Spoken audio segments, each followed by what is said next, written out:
Shabbat to each one of you. Thank you for joining me. This is Warrior Yaakov on ITFTR Network. And we are here for another Sabbath lesson. And I thank you for just allowing me and even you to be here today. Because we have something that we must fulfill, that we must obtain, and the things that we must elevate towards. Because this is the purpose that he has put within us. So I thank the Creator for you being here with me. All praise to the Creator. Because helping us make us who we are. So I thank the Creator. Let's get into words of encouragement, exhortation. We thank the Creator for today. This is the day that the Creator have made. We hear the voices of those who's trying to downplay or remove you from your creation and say that they're the creators. We thank the Creator for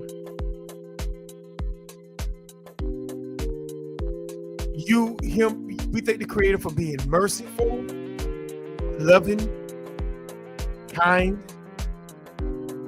and even allowing us to be able to gain. What I call gain is to regain or redo some of the things that we have control of to become a better outcome, even though we messed it up. Even though our forefathers messed it up, our ancestors messed it up. We try to make it seem like our ancestors was perfect and great, and they were not. Because if they were, they will not be in this position.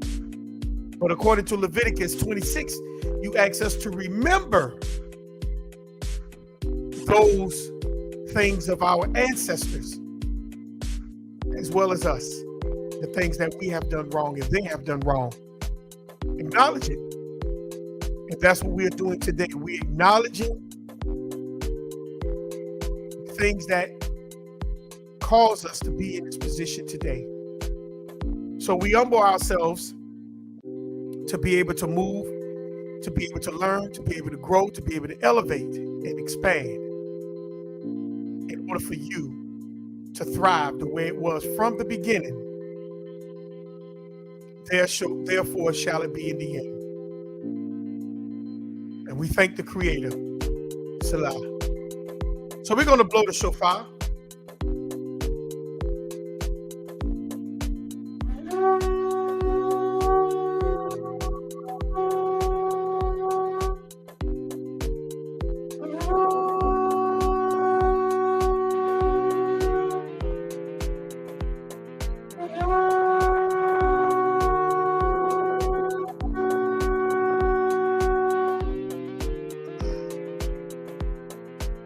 Oh, praises.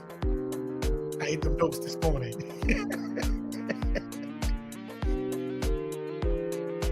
But this lesson, the war between male and female, I'm learning a lot.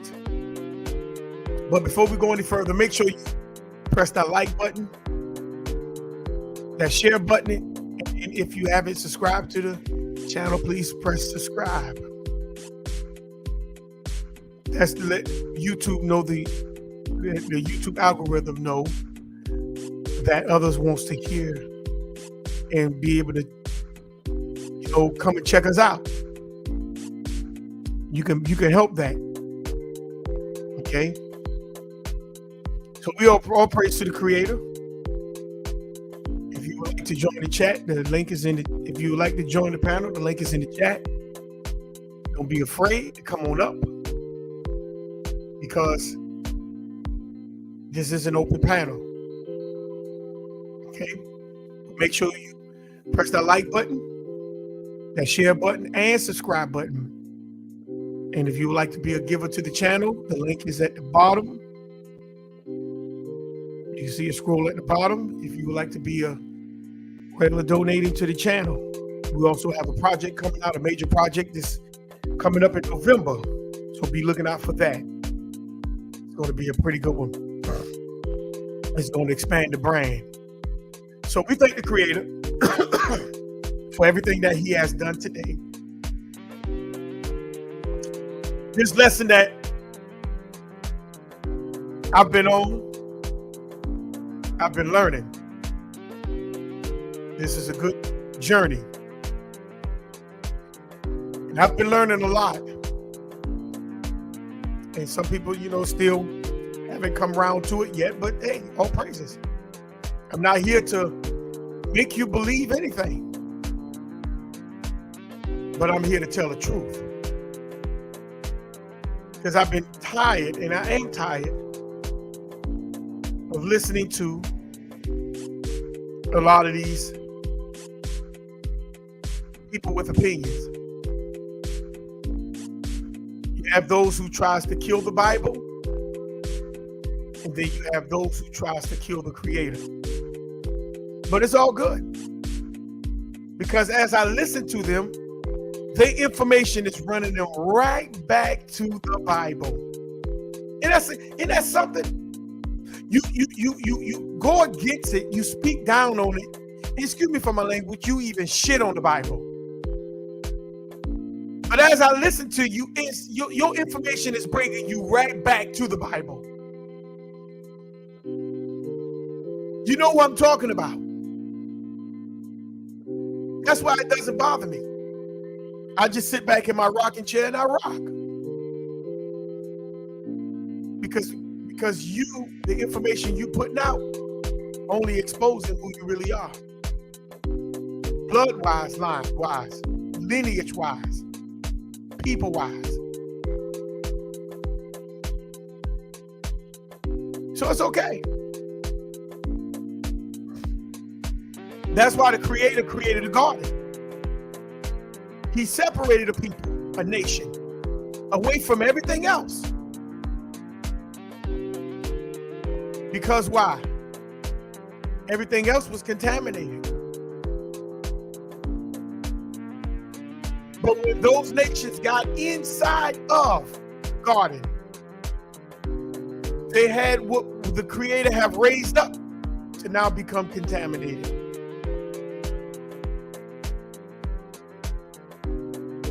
So now it's a free-for-all now. And that's where we're at. Free-for-all.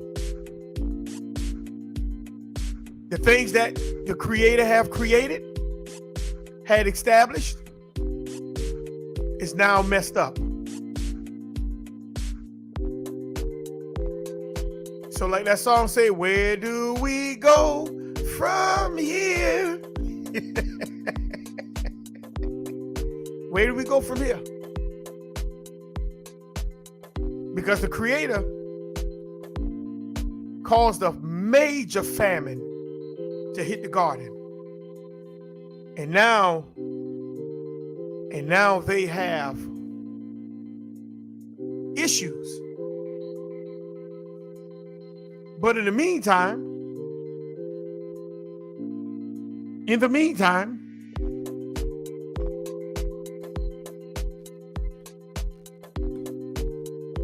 they have created, which is called a child. And that child is Cain.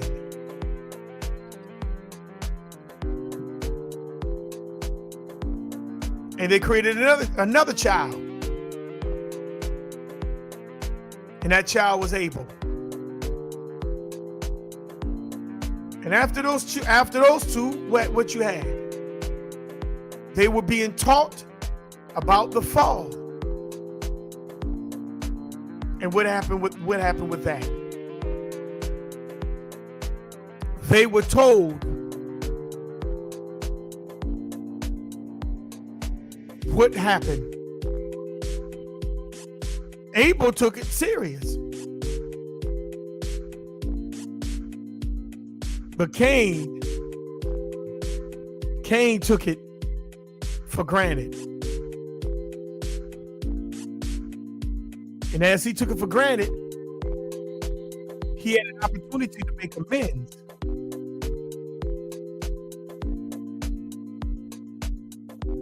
And he took that for granted as well.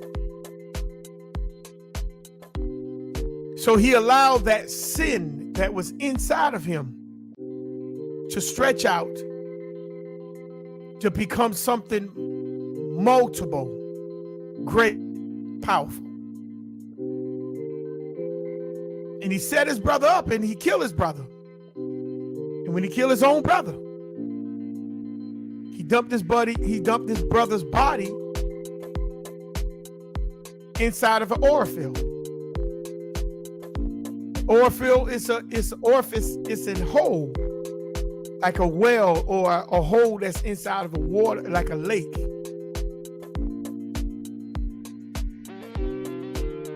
And he got arrogant and said, now where's my brother's body now? So then when judgment came, what do you think happened? Judgment was to remove him, take him from everything. He got arrogant still. He didn't take that. He felt like he had some type of entitlement.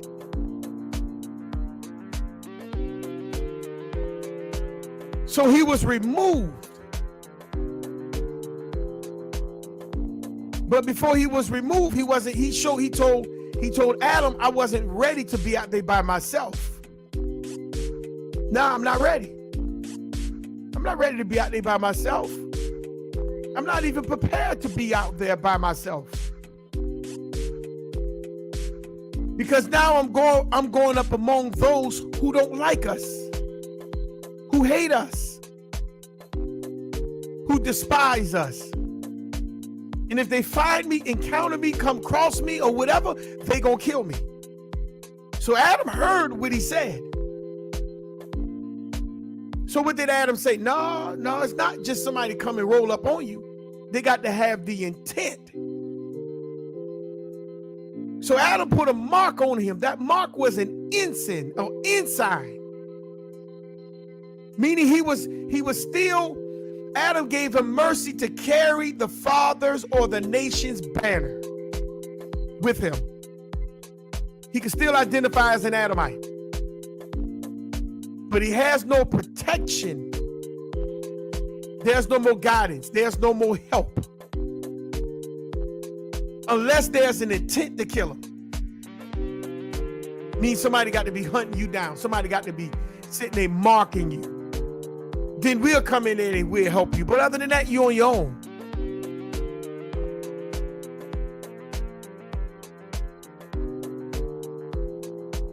And where did the attitude come from that Cain had? The attitude came from the parents. That same energy that the father and the mother had, nonchalant, don't care, free for all. That's what caused Eve to look at the fruit, the evaluate fruit, to investigate the fruit, to look into the fruit.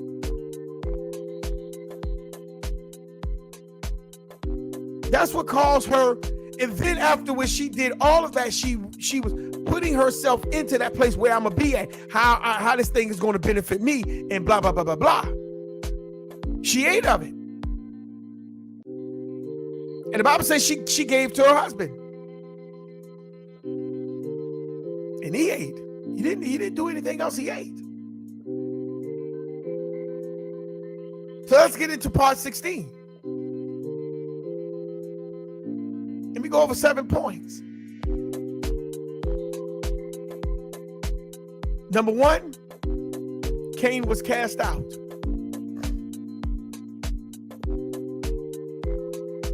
Number 2,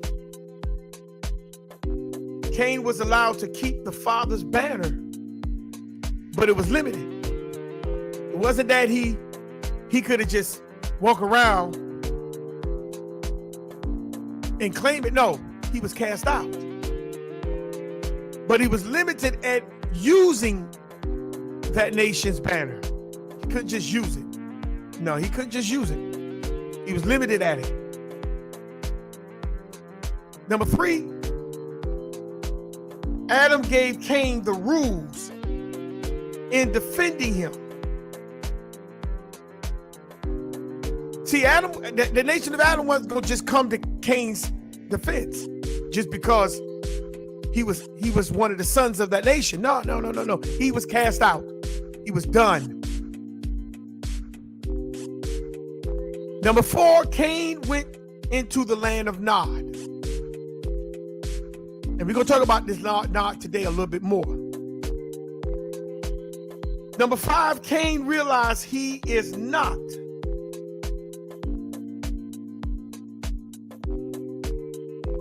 ready.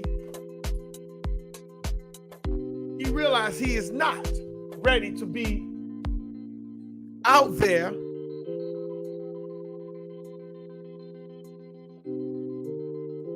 and was afraid and concerned about that. He realized that.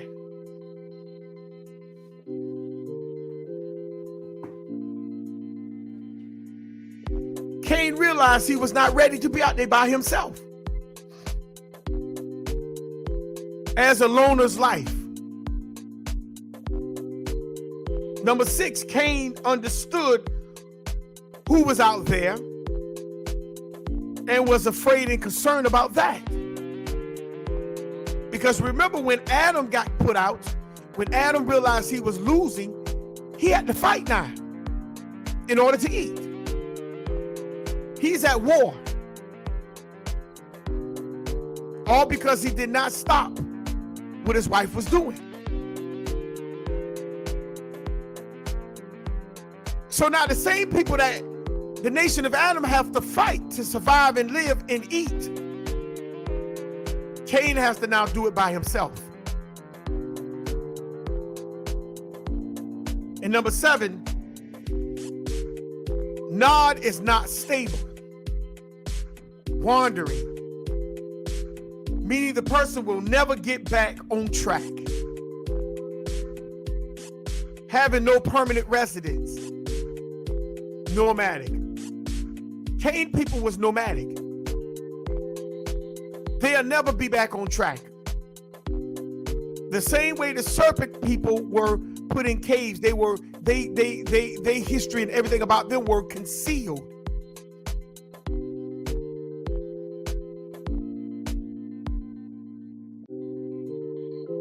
So without no further ado, let's get into part 16. We picking up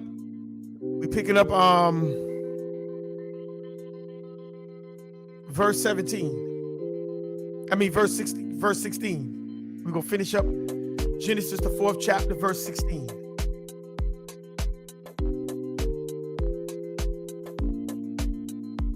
So if you have any questions, feel free to come on in. The link is in the chat. Make sure you press the like button, the share button, and the subscribe button if you haven't yet subscribed. We're going to pick up on verse 16. We're going to go to verse 16, 4th chapter, verse 16. And this is what it says here. And when Cain went out from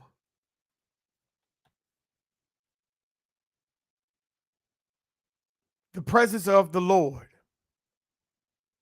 and dwelt in the land of Nod on the east of Eden. Okay. Cain went out from the presence of the Lord. Now, right there, we think that the word Lord is talking about the Creator.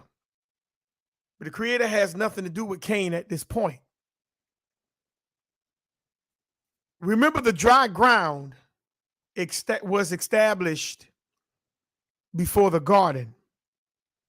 Let's go to Genesis, the first chapter, verse 10, and let's look at that real quick. Genesis, the first chapter, verse 10. The dry grounds was established before the garden. In the dry grounds is earth. Genesis 1 and 10. And this is what it says. And the Creator called the dry land earth. The Creator called the dry land earth, and gathered together of the waters, called them what? Seas. And the Creator saw that it was good. So you can see that the Creator, there was dry land there. Okay? There was dry land. So that means man was set up on the dry grounds or the dry land first. That's the first thing you got to think about. Man was established on the dry land first. The garden was not even there at that moment. Man was established on the dry ground first. Okay. So Cain went among those who were very intelligent and advanced. Now, right there, this is what you got to pay attention to. Because those people that was on those dry grounds were very advanced than the nation of Adam. Not saying that the nation of Adam was primitive, because they were not. But if you put those people and compare those people to the nation of Adam were primitive. Because the Creator did not put these things in the presence of the nation of Adam. Because in order for you to move or elevate, you have to come to an understanding and be ready for that elevation. That's why when I used to be in the church, they always say if the Creator gave you a vision, he gives you provision. Meaning, if the Creator gave you a vision to do something, if there was a vision like he gave to Jonah, or he gave to Ezekiel or Jeremiah or any other prophet, or even Moses or Joshua, he gave them provision. Provision means the means and the ways of doing something. He didn't just give you something. He didn't just give you a vision, whereas that he sent you out there just to do it and find another way. And you got to figure out a way of doing it. No, that's not how that works. So when the tree of life and the tree of knowledge of good and evil, when they were sitting in the midst of the garden, those two positions were in that position of the garden were there, but it was not that they could not touch it. They had to be ready, and they had to understand what they were to touch or what they were getting ready to get into. See, the Creator ain't gonna just put something there and allow you to be reckless and then judge you. That's not how that works. That'd be what we call an unfair God. So Cain went up among people that were highly intelligent, and I'm gonna show you why when I'm talking about. Because the same people that Adam is now fighting, these are the same people that now Cain is now going up into the midst to be among. Because they control everything around the garden except the garden. But then when they got into the garden to cause Adam and Eve to fall, now they are controlling the garden. But they was cursed. They were cursed from the nation that went into the garden is cursed. There's no way of that nation coming back. That judgment is permanent. But it caused a dissension on the earth. See, the serpent knew omens and casting spells. The serpent knew about these things. The serpent knew how to cast spells.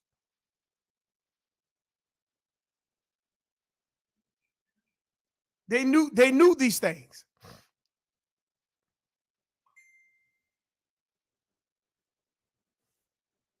The serpent knew these things. The serpent knew omens and casting spells. That is what Hebrew number 5175. It just say what? A snake, a serpent, or a snake.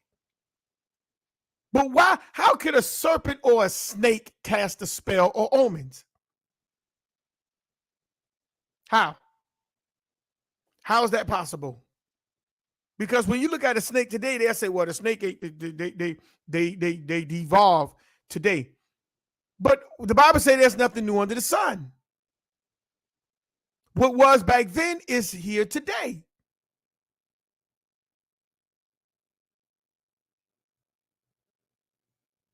So you got to look at the serpent greater than what you see the serpent as.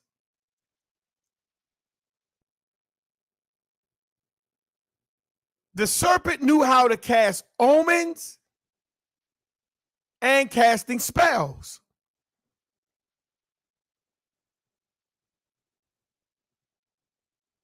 It's just a serpent or a snake. That's what if you look it up, that's just what it tells you.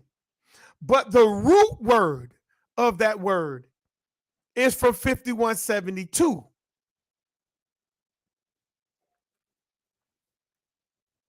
Now, this is an enchanter.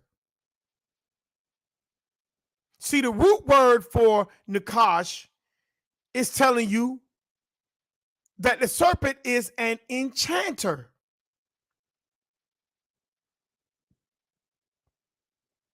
This enchanter is a divine being like. And it practiced what? Divination, observing signs.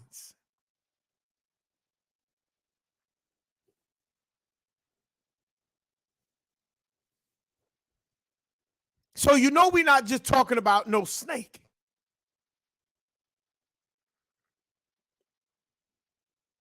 Because this serpent casts divinations, which is, we're going to talk about the divinations in a minute, and signs. So this serpent was different from what you consider ordinary. One brother told me, he said, well, we cast spells today, not the way the serpent did it. And I'm going to show you why in a minute.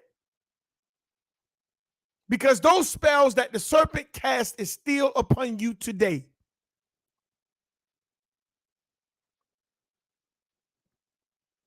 And you got a lot of people defending it, not knowing that they're defending the serpent.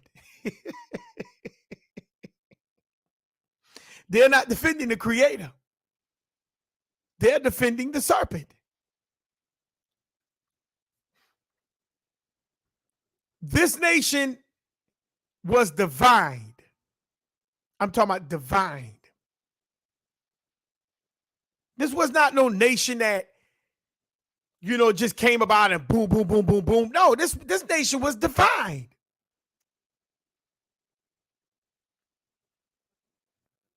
But they wasn't divine inside of themselves. They was divine outside of themselves.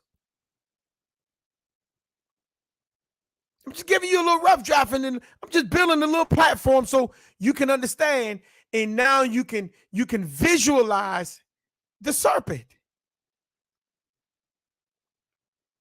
Because this serpent controlled the world.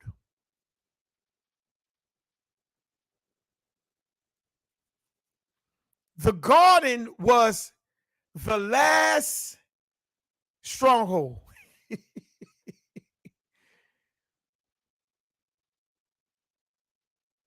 And this serpent needed to get inside of the stronghold, because all this going to tie into Cain in a minute. Watch what I tell you. Just walk with me. The serpent needed to get inside of the stronghold of the Creator, because everything else was what? Already defeated or under the control of the serpent.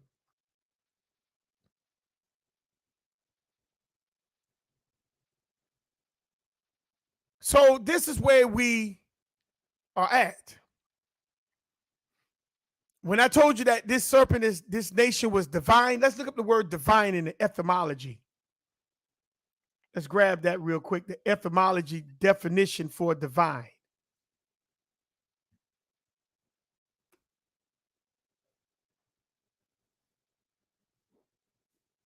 Just give me 1 second. Let me pull it up. Because we have to remember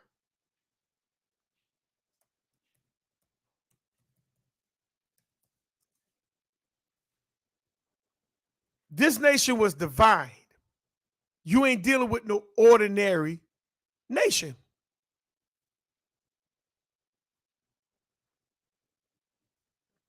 This nation, or the ways of this nation, was stretching across the earth.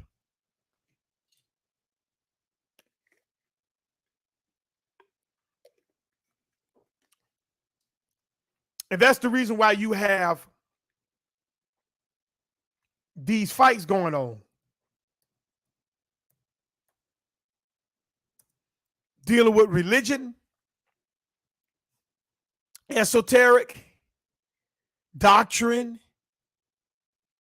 and all this other stuff. It's because you don't even realize you upholding the serpent. And a lot of people call themselves the people of the serpent.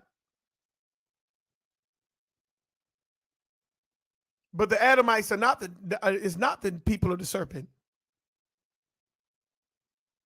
But let's look up the word divine in the adjective. Divine means what? Pertaining to, of the nature of, or proceeding from God or a God. See, so divine don't have to come from just the Creator. It can come from something that acts like the Creator. So you got two different types of divines. They're telling you this.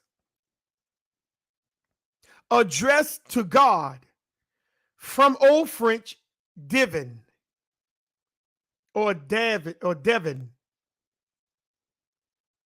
from Latin divius, of a God, from divius, of or belonging to a God. So when you talk about something belonging to something, that means that attribute is being controlled by something. In other words, let me give you an example. When Moses went to Pharaoh and Moses did certain things, Pharaoh's magician did the same thing. Because the power just did not lie within the Creator, even though the Creator has all power.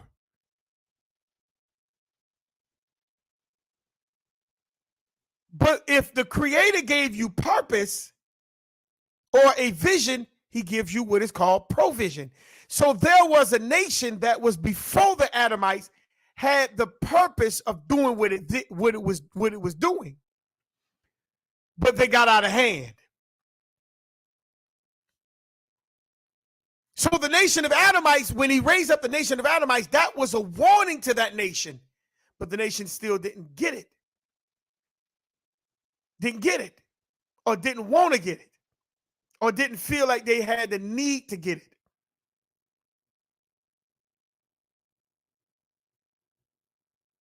So it says inspire, prophetic, related to what? Dervis, God, deity. To shine.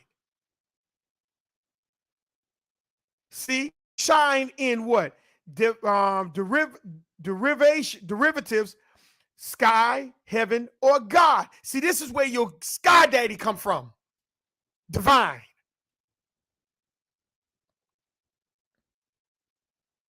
Something coming from the sky. Now look what, let's finish reading it. It says what? Weakened sense of excellence in the highest degree, heavenly.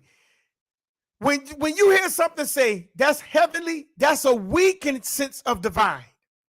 That has nothing to do with the creator. Had evolved by the late, 15th century, the phrase divine right, indicating one conference by or based on what? Ordinance of God is from what? The 16th. See, so they changed the definition to now divine means the ordinance of God. But in reality, it's the weakened sense of what? Excellence to a higher degree. So when something is divine, it's a weakened sense of what the creator has purposed. So when I'm telling you that the nation that came into the garden was divine, that was a weakened sense of the creator, but it was powerful against you. I have a question.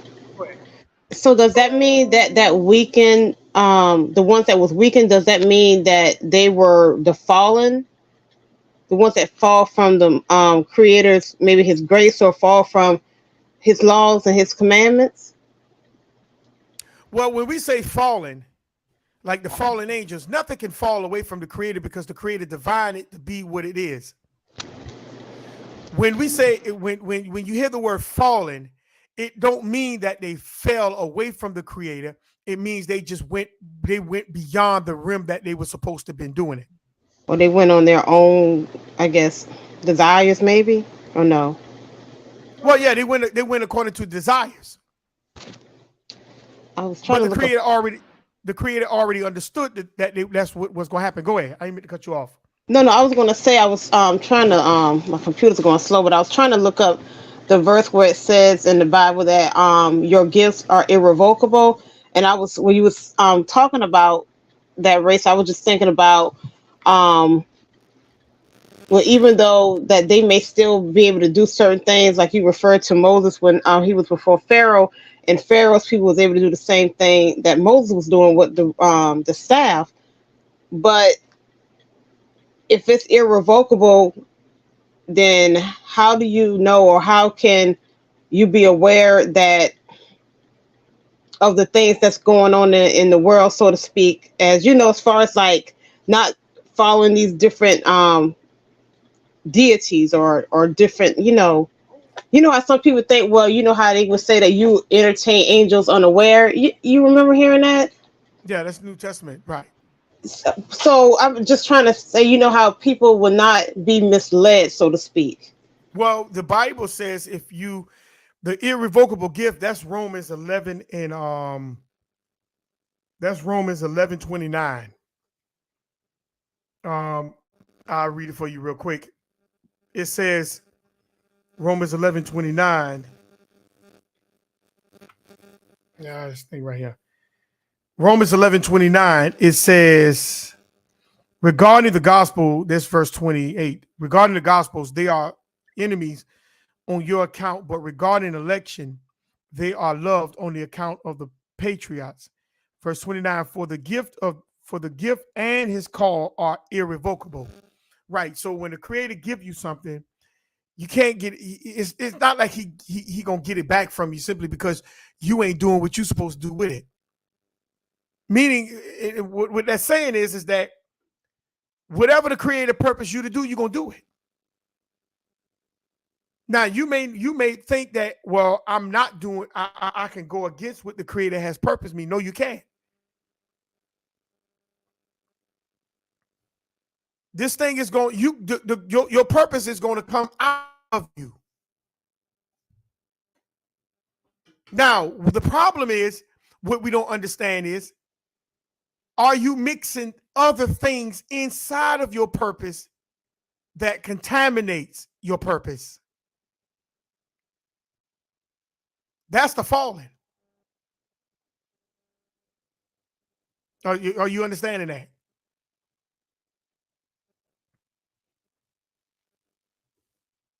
That's the falling.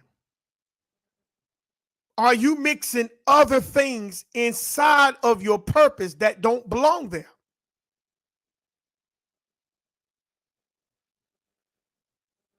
Nothing can fall nothing can fall literally away from the creator, because that's like, I could just move away from death and not never die. That don't work like that. But are you mixing other things inside of your purpose? Like Jonah, he mixed and going another way. He wanted to do what the creator did. So the creator shook his life up. And then when he went up among other people, it caused their life to be unbalanced. And sometimes you got to look at things around you. Who's around you that's running away from their purpose or not trying to do their purpose? That's why your life is all shaken up, like Jonah's life, like the people that put Jonah upon the boat. They didn't know. Some people can bring that foolishness around you, and that energy affects you. So that's what the falling is. Okay. Well, I mean, isn't that why you're supposed to be around like-minded people? Because that way, if you're around the like-minded people, then that way, it's going to, instead of bring you down, it's going to kind of enhance what's already there, because y'all are on the same page and y'all moving in the same direction. You want people around you that's going to check you and keep you on the straight and narrow path. That's going to help improve your energy, not deplenish your energy. If you're around people that's depleting your energy after you done went here, went there, had fun, and you doing this, doing that, and then at the end you feel drained, it's because you're around the wrong people. I call them succubus. They got the energy of the succubus, especially women. If the women around you and when you get by yourself, you feel drained, it's because that woman done drained your energy. That's a succubus. That's Ringo, brother Ringo on Ringo TV. He brought that out, the succubus. Go ahead. But I mean, it could be it's not always has to be a person. It could be maybe things or a job or just, other situations as well, right? Or no? Right. You're right. Right. Anything that's draining your energy is not your purpose. Another friend of mine, Willie, he said, if it's not natural, that means it's not righteous. If it's not natural, it's not for you. Because if you got to try to force something, then that's not natural. If you got to make something, that's not natural.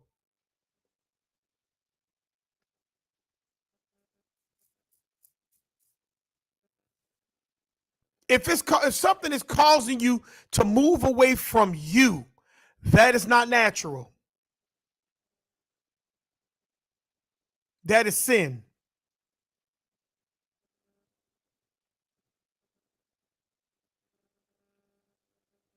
So let's look at the definition for divine in the noun sense, because the adjective is a weakened sense, and then they changed it to become the ordinance.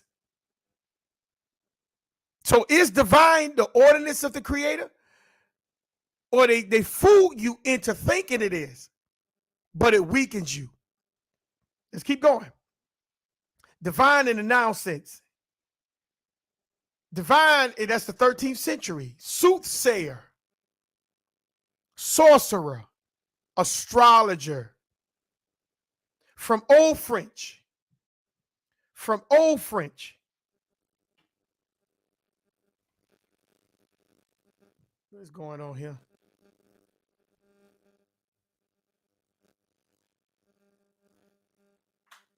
Too much feedback.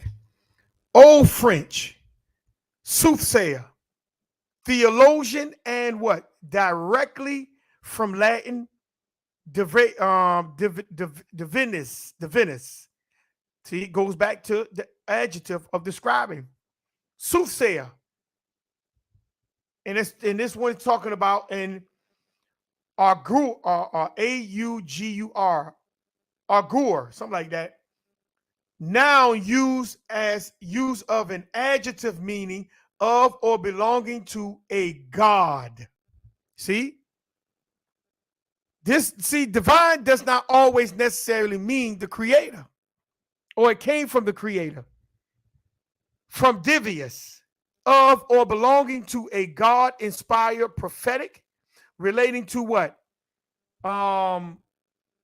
Deus, God, deity. From pi root, whatever that is, it means to shine. It goes back to shine. In derivatives, sky, heaven, or God.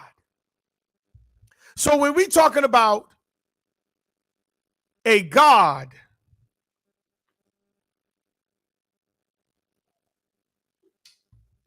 when we're talking about a God,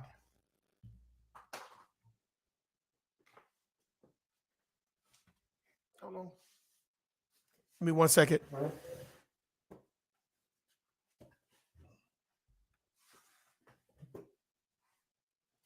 All right, when we're talking about a God, we're talking about someone that is divine.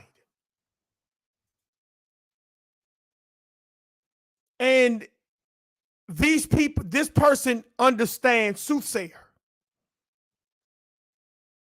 This person also understands astrology.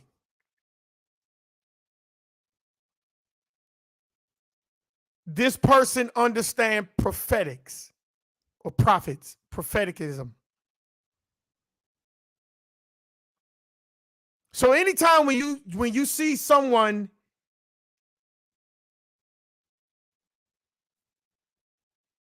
that is divine, that don't mean it necessarily come from the creator. All praise to the congregation of Yasharal. He said, remember the movie with Denzel Washington, The Fallen, where negative energy is transferable. That's right. The Fallen, that's transferable energy. Because that energy, that's why you want to get that energy away from you. You have to, and that goes back to what you were saying, sis. You got to be careful at who you bring around you, because that energy is not something you want around you. And that's true. All praises, shalom, shalom to the congregation. So that's what divine is. Divine is not always talking about the creator. Divine is talking about something that's of a God, but it's not a God. All right. So now let's keep going. So now we understand the etymology of this word. It's not literally talking about something that comes from the creator. It comes from someone that the creator gave purpose. And that person can go overboard with that purpose. That's why you have to be around like-minded people to be able to help check you and help mold you and help guide you and direct you. Because if you be around people and you have a purpose, you piling on stuff. Now, here's the problem. Just because you go and do other stuff doesn't mean your purpose is not operating. I want you to understand this. Just because you choose to do other things doesn't mean that your purpose is not operating. Just like, let me give you case in point. You could go and get into a mixed marriage. That's your point. That's your point. The Creator allowed that to happen. He give you opportunity to do so. Now, once when you get into that marriage and you create what is called babies, and you understand later on that that was an illegitimate marriage, and you could be all lovey-dovey with the child, but that just showing you your judgment coming. Because the Bible specifically tells you not to mix seed. See, it's your point and your purpose to stay within the rim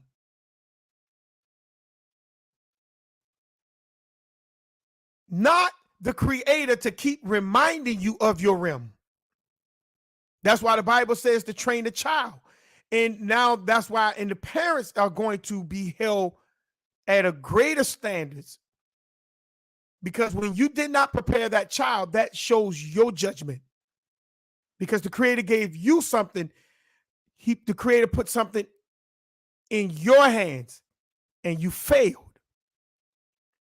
And some of us will say, well, I didn't know. Well, ignorant is bliss. Because there's something on the inside of you that was telling you no, and you ignored it. That goes with me as well. So that's why Cain, he had an opportunity to make amends and he chose not to. He was arrogant at it. Okay, so he had to go, he went up among this divine nation. Let's go to Genesis 3:1. Let's go back to Genesis 3:1.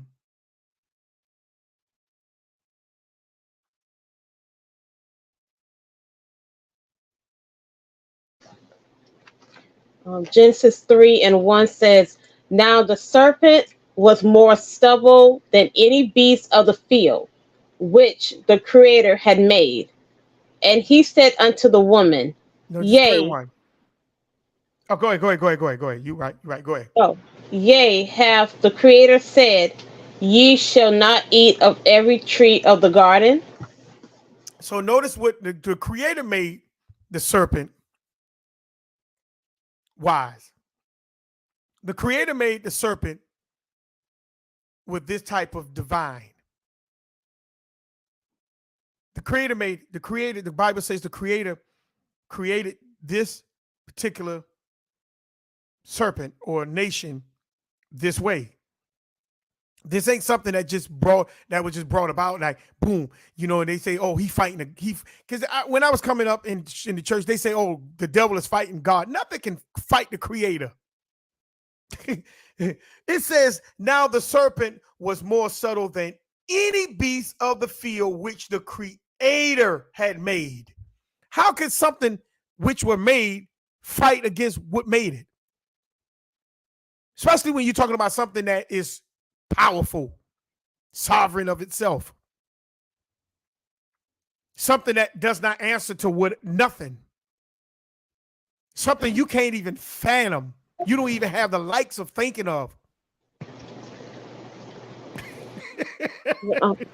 Go ahead. I'm listening. Well, the word stubble, S-U-B-T-I-L, means wise and prudent. Right. What made him wise? What made him prudent?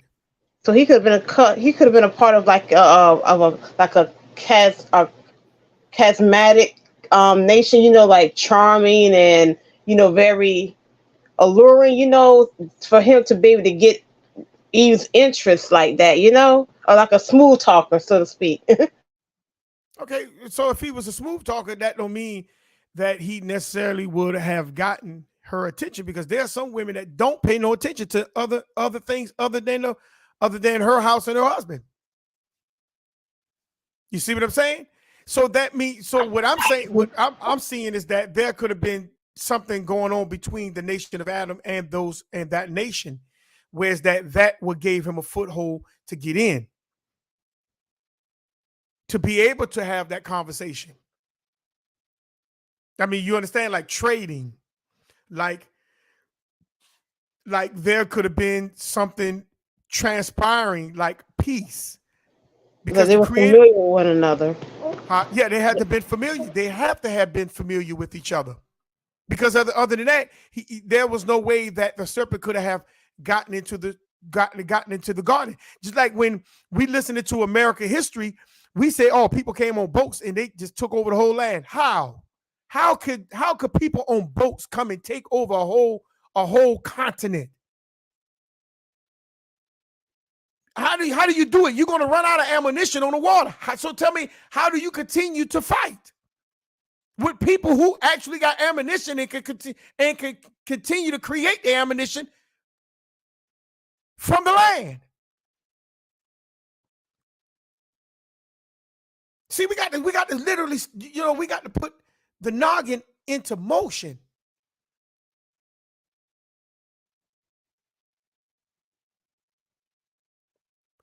He got in the garden under pretext. And what is the pretext? There had to be some kind of trade, or they were familiar with each other. And that's why she probably more likely became comfortable at the conversation. It wasn't somebody that just popped up, like they try to show like a little slithering snake that you don't. No.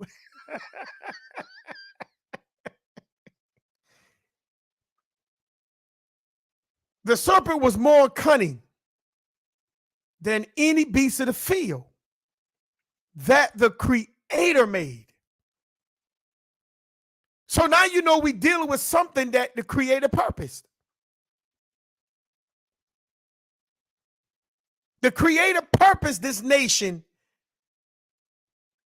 or this particular thing or whatever you want to call it that particular way. It was divine.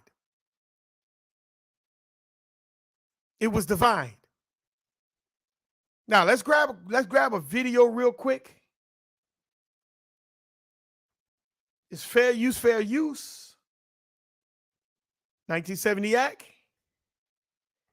for teaching in criticism and reconstruction purposes only. This is not my material, so I don't claim no rights to this material. Just for edification and for teaching purposes only. So fair use for your caboose. Did I not bring that up? Hold on.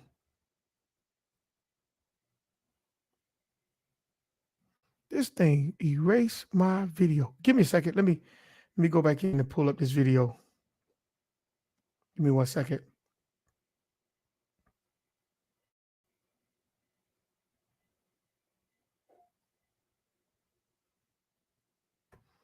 Y'all gonna hear me kind of yell for a minute because my typing point is going on the video on the tablet until I get a new computer. So don't be alarmed.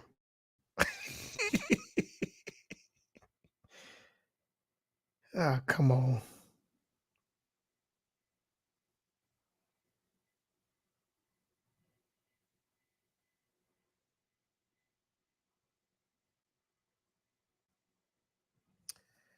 Boy. Okay, here we go.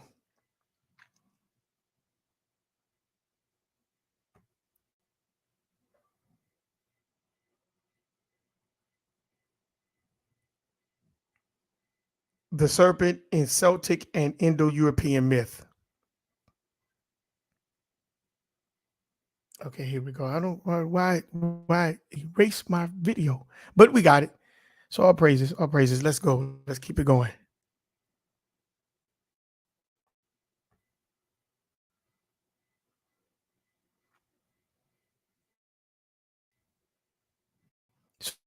So fair use. We're gonna watch a little bit of this video.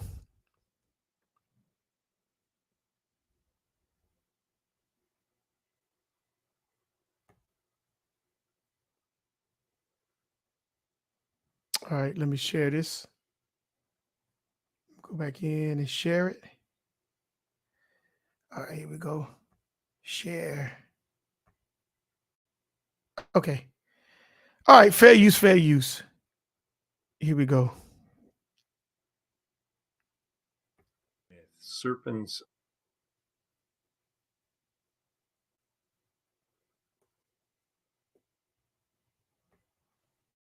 In Indo-European, serpents are a key feature, but what role do they play in Celtic myth specifically? Hi, I'm Kevin McLean, scholar of Celtic and Indo-European history and mythology. If you'd like to support this channel, please check out our Patreon page or send a donation through the website. Now, the most well-known version of the serpent in Indo-European myth, of course, is the obstructor, the one who must be overcome, usually representative of drought or some other negative aspect. But there are many other aspects that are also emphasized specifically in Celtic myth, but which can also be found in other mythologies such as Greek mythology and Roman mythology. Now, when they say mythology, their job is to make you believe that it's not true or it's not real. Okay. So dodge the hijack because I'm going to show you that the serpent is real. This is real. And notice he's telling you what it is in different cultures. This is going to be powerful. Let's roll. And the first one of these that should be mentioned is the serpent's role as a symbol of health. And this seems to be related to the serpent's ability to shed its skin. Now, I want y'all to pay attention to that. He said the first role of the serpent is the symbol of health. Now, if you pay attention today, they have what is called a serpent going around the pole. That's what you see in ambulances, medicine. So you got to understand. And some people tell you, oh, well, we supposed to be, the serpent was telling the truth. Well, like I told you from the beginning, the serpent never lied. But what happened was the serpent did something that was not tolerable. And what was that? That was actually going in to introduce. Because the whole agenda was to cause the garden to fall. And what more is it that I could get you to fall by telling and showing you the truth? But the point is, when I showed you the truth, were you ready for it? Were you equipped for it? Was you ready for the blowback? That's what the problem was. Let's go. So he said, it's the first point. Medicine. Let's go. So periodically, a snake will rejuvenate itself by shedding its skin. And before it sheds its skin, it looks very old and decrepit and sickly. And once it sheds its skin, it looks new again. It's shiny and bright. Stop. We just went over that definition of divine. Divine means shiny. Heaven, sky. So he's telling you when a snake look old, it goes and shed its skin and it becomes new, shiny. That word divine.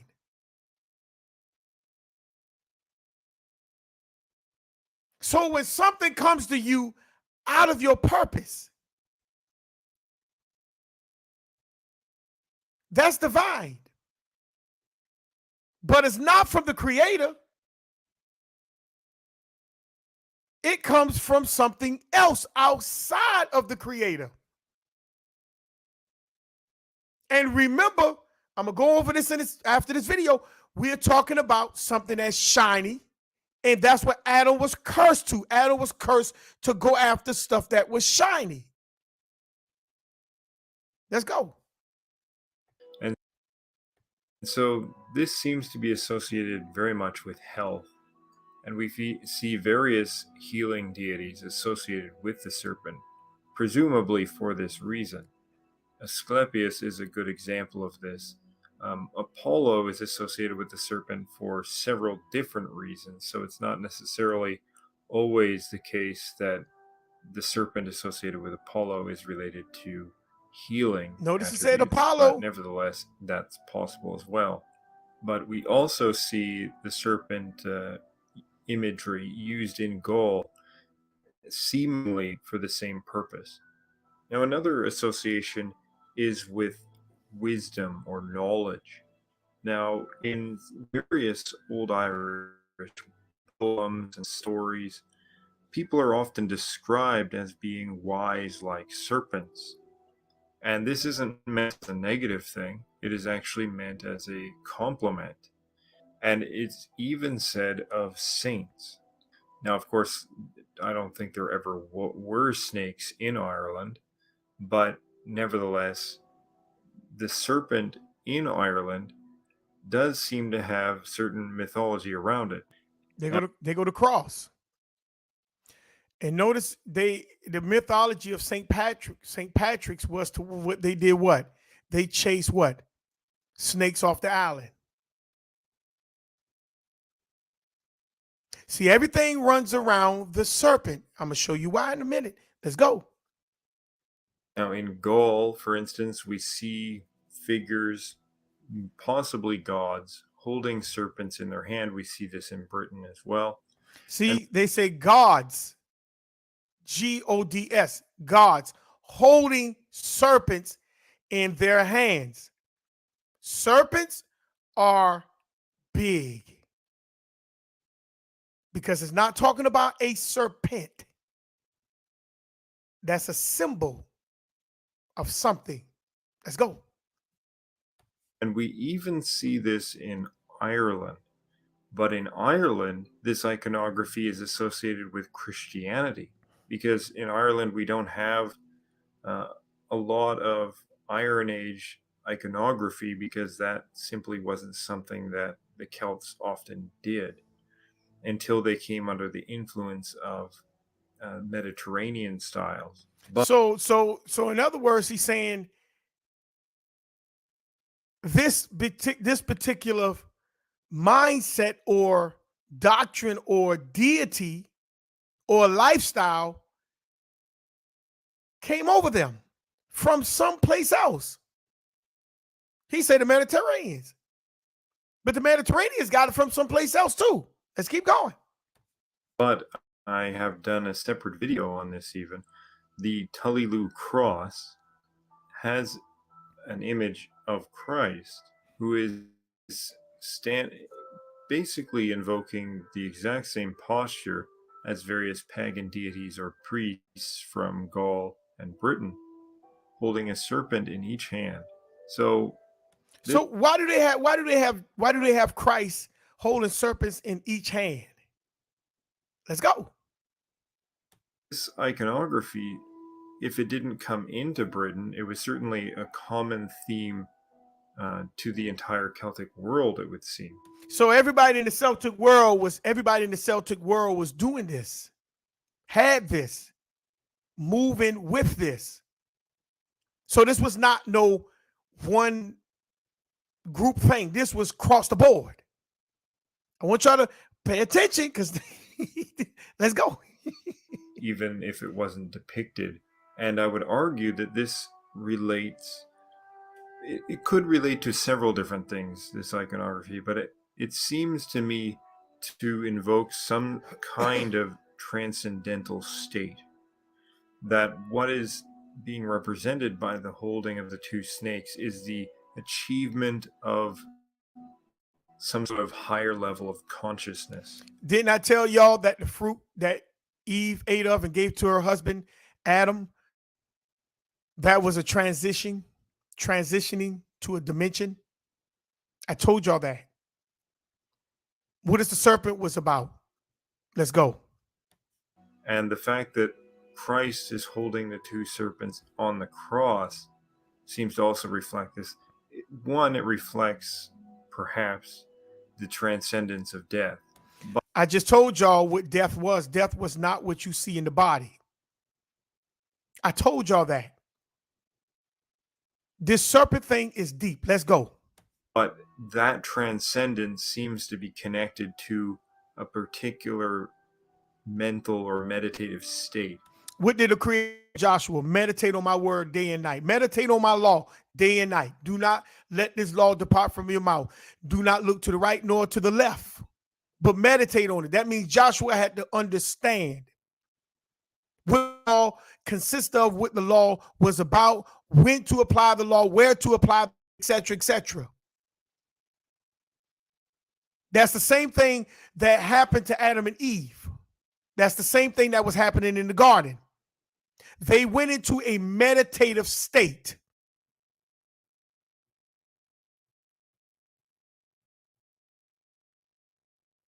And that's what caused Adam to lose control of his realm, because he went into a realm that had nothing to do with him. He was not even ready to even go into that realm. He went into that realm reckless. Let's go. Because every figure that holds a serpent seems to be practicing some kind of meditation. We even have this iconography represented in a story.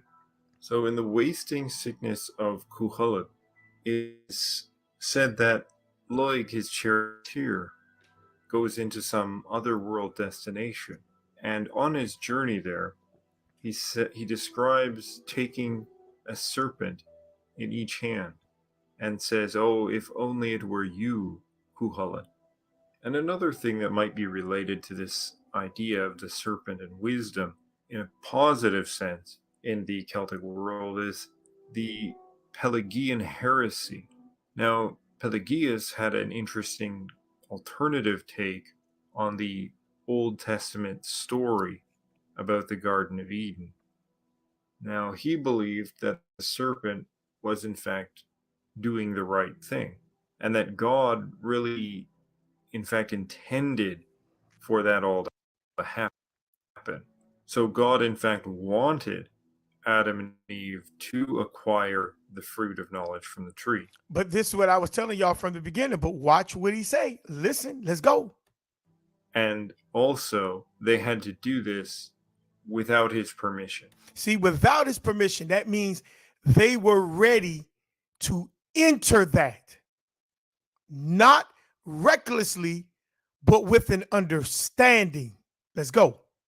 Because to acquire knowledge is to become an adult, is to become aware of the world, to become conscious of yourself, surrounding. Now, what did Paul says? Paul says in the New Testament, something that I don't agree with, but Paul says, when I was a child, I spake as a child, I done things as a child, but when I became a man, I put away what? Childish things. So when they went and did something of that nature, they were supposed to have been ready for it. That's what makes you an adult. You are ready to do something. You understand it before you do it. You realize the consequences of it. You are in a position to deal with the consequences if there is a blowback. That's why when judgment came to them, they blamed something else other than themselves. They were still childlike. Let's go. To transcend the childhood state. Let's go back. Because to acquire knowledge is to become an adult, is to become aware of the world, to become conscious of yourself and your surrounding. To transcend the childhood state, which means breaking away from your parents, which means ultimately, in their specific case, breaking away from the parenting of God in order to be able to acquire the knowledge and to build upon it. See, angel that fell. That's when you're talking about you are divine. When the Creator said, let us make man in our image according to our likeness and give them dominion over the earth. When you take dominion, you're supposed to be divine. You don't supposed to be in a child state.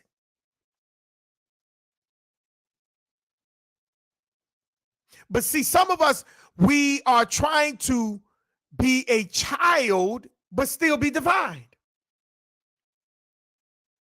And this is the reason why Eve moved reckless and Adam moved reckless.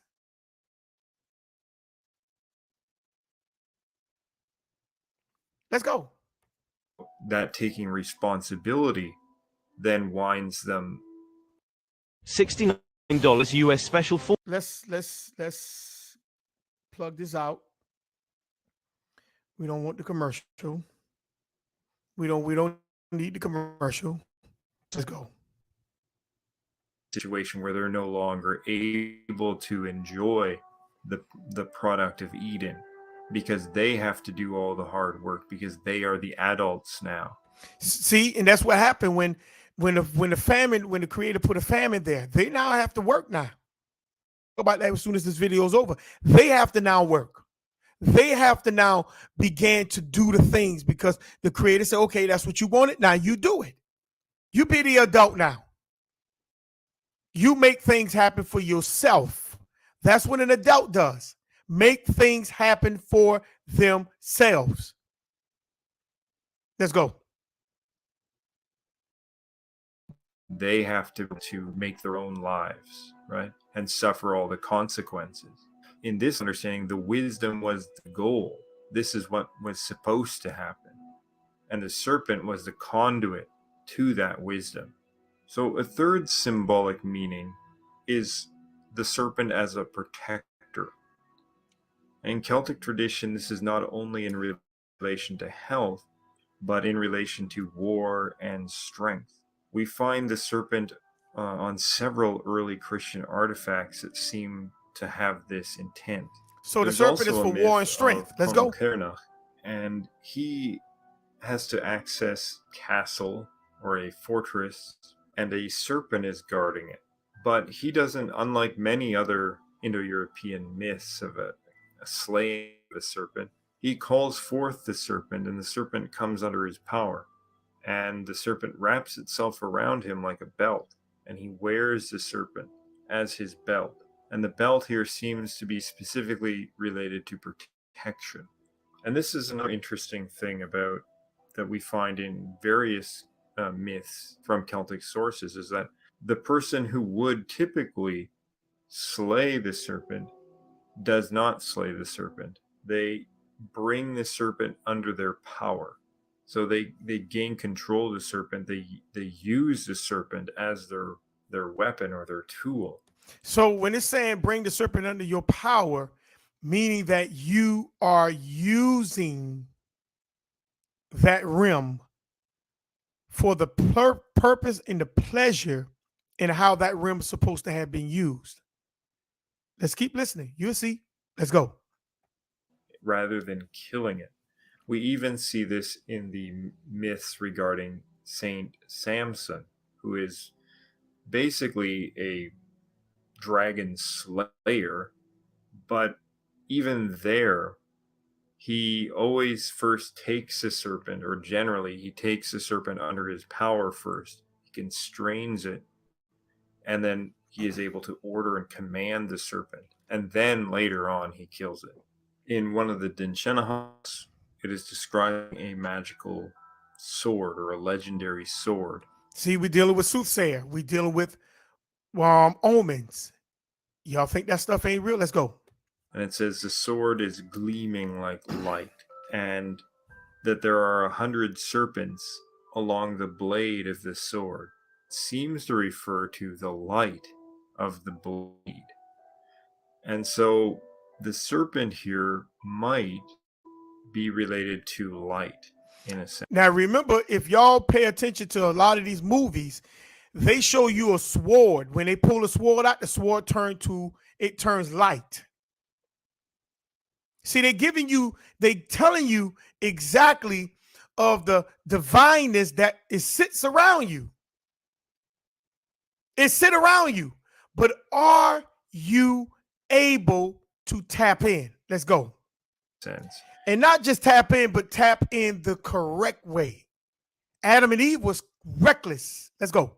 and perhaps specifically the light related to the light generated by lightning, because we see relatively often, at least, the association between serpent and dragon and lightning, so that in fact it's thought that lightning is the breath of a serpent.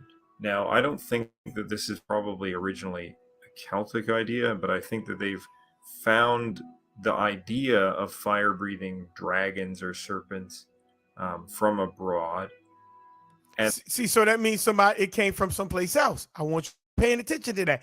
This came from someplace else. Let's go. they have incorporated this into the way that they think about They incorporated, meaning it came from someplace else. Let's go. these things and changed it slightly so that this becomes associated not with some enemy, but in fact with their heroes and even their gods. So they made it. They made it their hero and even their god. Now, look at what. Let's hear it again. Hear it again. Things and changed it slightly so that this becomes associated not with some enemy, but in fact with their heroes and gods. So they changed it slightly to make it their hero and their god. I wonder why. Let's go. Now, finally, in a positive sense, the serpent in Celtic myth is related to generation. So is it that when you hear people talking about the serpent and he was good, is because of things that was passed to you? Let's go. Now, this is wealth, but it's also seems to be being itself. Case in point is sort of the Welsh dragon. And the story associated with those dragons is that the dragon represents the people themselves. Oh, the dragon represents the people themselves. Inside of another tradition. Let's go. And this likely also relates to Arthur Pendragon, right? He's called the chief dragon. And in this sense, it probably means warrior. But the fact that warrior is also related to the word for dragon in a positive sense. So now you're talking about it means dragon means warrior. Are we getting some weight? Let's go. Again. So not something to be Look at them overcome, coins. Look at them something to, coins. in Let's fact, go. use the power of. And of course, there is said to be the two fighting serpents or worms, and either Merlin or Ambrosius, and likely originally God, possibly Lugh, is responsible for binding these dragons together and sealing them away. When they fight, it disrupts everything in the world, possibly even becoming cataclysmic. Oh, so when these two dragons fight, it causes problems in the world.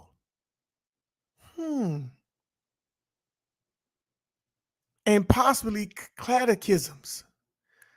Could that be the serpent in the garden versus the other serpent of the garden? And now those two is at war with each other because one was reckless and the other one was full of desire. Let's go. But when they're forced together into a sleep, right, they are forced together and sort of put to sleep, and then there is peace and plenty in the land. Is it because something tamed it? Let's go. So this is the important part, is that they represent the generating power of the land itself. And so to the pre-Christian, So they represent the generating power. So is it that when the serpent went into the garden, it wanted to generate the power of itself over the people or nation that the creator rose up to be able to control?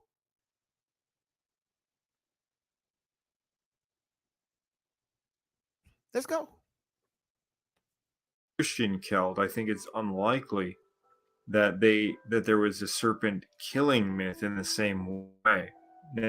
Now we're gonna see that there's still interpretation out there, but it seems more likely that it was thought that the supreme god, chief god, or at least one of the chief gods, bound the serpent and kept the serpent under control so that the serpent could produce bounty for the world. But then So they wanted to control the serpent. Notice what he got. They got a man with it looked like a bat or a knife or sword grabbing a serpent by its neck. What is this serpent? Let's go. would not allow the serpent to rise up and cause disturbance. So he bound up the serpent so the serpent will not rise up to cause disturbance. Did that take place in the garden? Let's go. Like Samson binds the dragon and casts it down. So these forces are necessary. You know, you can't just go out and destroy them, or you'll destroy everything. So is the serpent forces? Or is it a man? Is it something that man using? Or is it a man? Let's go. You have to keep it in balance. You have to have everything in its rightful place. Did the serpent in the garden knock things out? Let's go. Now, in relation to the serpent fulfilling basically the same role in iconography, the serpent is also related to Brige. In the Hebrides of Scotland, there is a preserved myth about Bride being connected to the serpent. So if you see a snake on the day of St. Bride, it is a lucky omen, and it foretells a very good coming year. And we just talked about omens. Let's go. But, of course, the serpent has its flip side. Uh-oh. And that is related to exactly this, what we've just been discussing. That the serpent who is out of control, the force of nature that is gone beyond its bounds, can become troublesome. So are we talking about nature when we're dealing with the serpent? Going beyond its bounds. That's why I was telling you, sis, about the falling. And that's what the congregation of Yasharal say, the energy. It goes beyond of itself. So did that take place in the garden? Let's go. Therefore, it becomes representative of the world that is in chaos. Now, this kind of serpent is the one that has to be bound and controlled and not destroyed.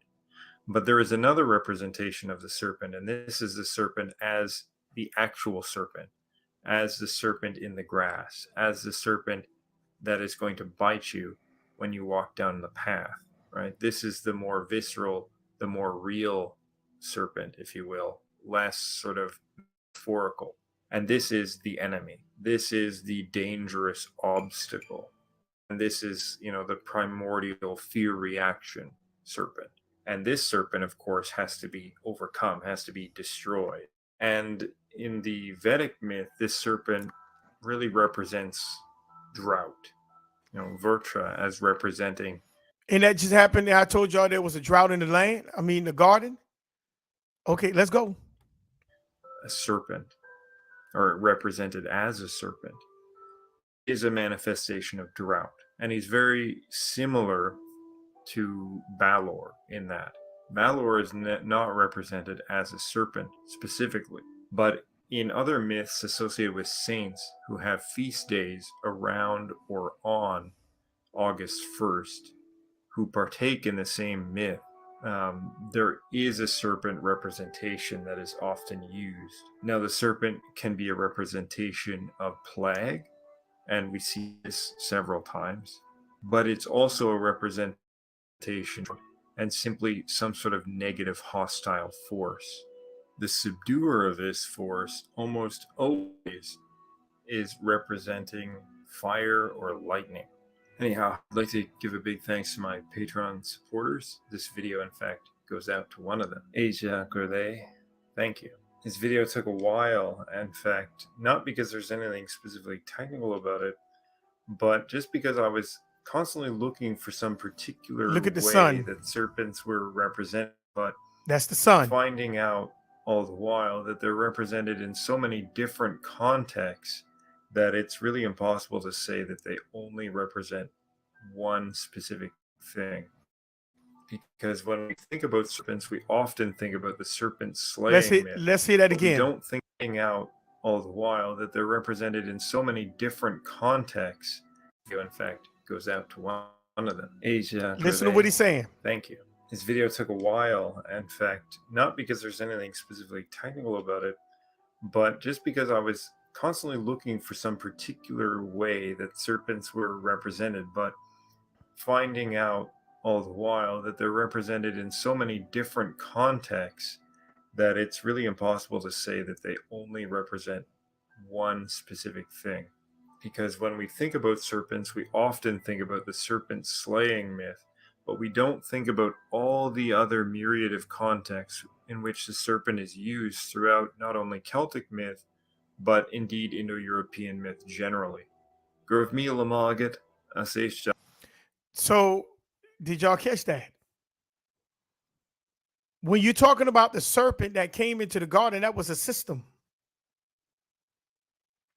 And that system was coming up against the system that the Creator put in play.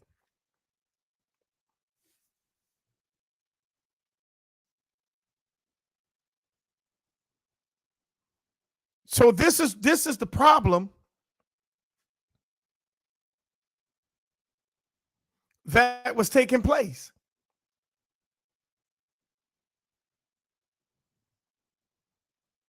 The system, there was a system that Adam and Eve had to be aware of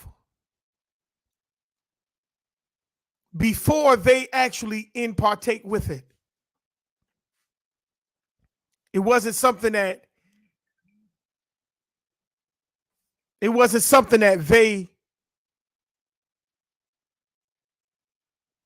that's why I say they understood it. The serpent was an actual system. Let's grab a couple of scriptures real quick.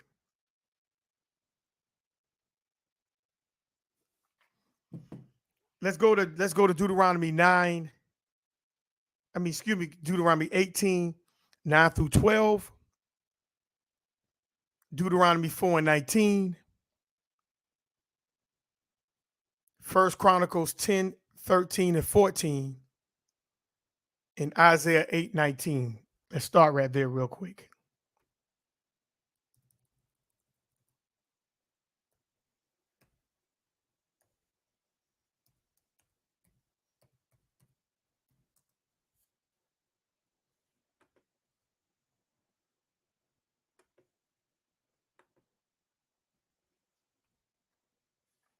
Deuteronomy 18 through 12. Okay. They shall have like portions to eat. Beside that which cometh of the sale of his parsimony.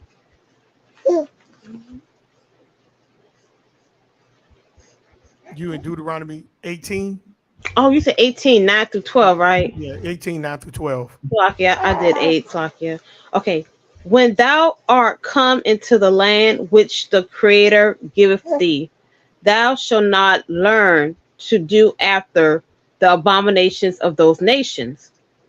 There shall not be found among you any one that maketh his son or his daughter to pass through the fire, or that useth divination, or an observer of times, or an enchanter, or a witch, or a charmer, or a consulter with familiar spirits, or a wizard, or a necromancer. Necromancer, yes. For all that do these things are an abomination unto the Creator. And because of these abominations, the Creator, that power doeth drive them out from before thee. Now let's look at some of these things real quick. Let's look at be found among you, verse 10. It says, and his sons and daughters pass through the fire. Pass through the fire. What it means to pass through the fire.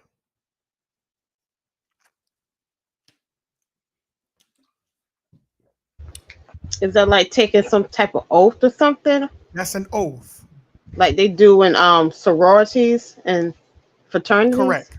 Correct. And this is the thing that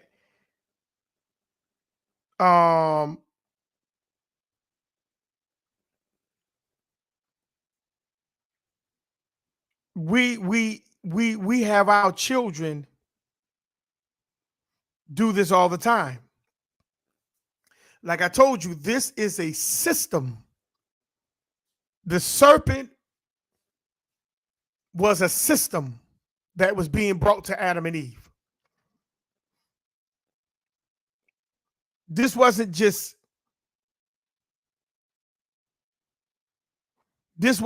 a person just telling them to do something. This was a literal system.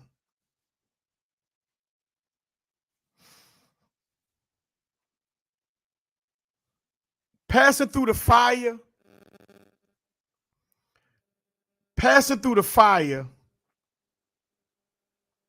is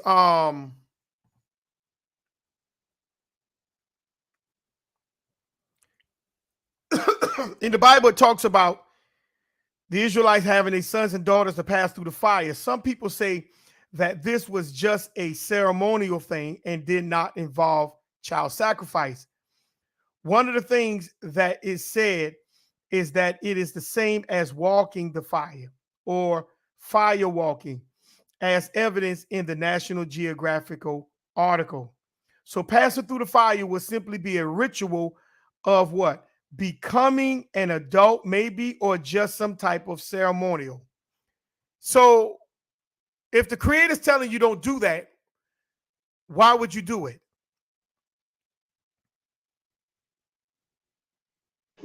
Because you're following the ways of the other nations. That's right. There was nothing there. You didn't supposed to walk through the fire. You didn't supposed to go through ritual ceremonies for your children.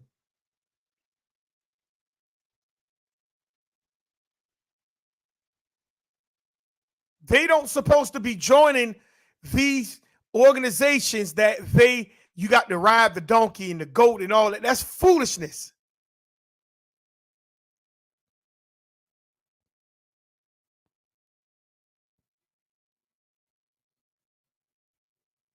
They got to go through all these rituals in order for them to be a part of that.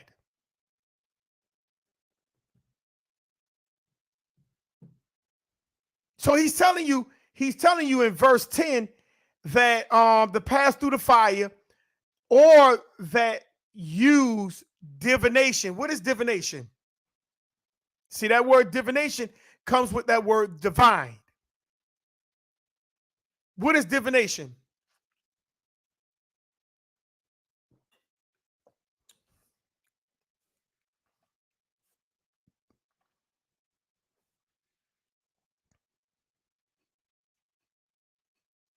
See, a lot of us, we will go into these groups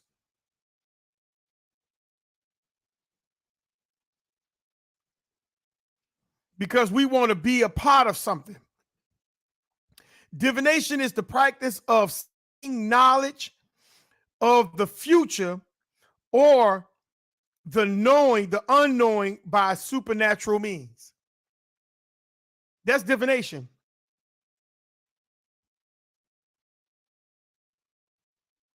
Divination is the practice of determining the hidden significance or cause of events, sometimes foretelling the future by various natural or psychological and other techniques. So when you got people that's trying to tell you and teach you about things in a supernatural way, see hidden significance, or a cause of events. Something sometimes foretelling the future. You know, the people with them cars, them deck of cars, that's 7 Club and all this and all that foolishness. That's divination, tarot reading, palm reading.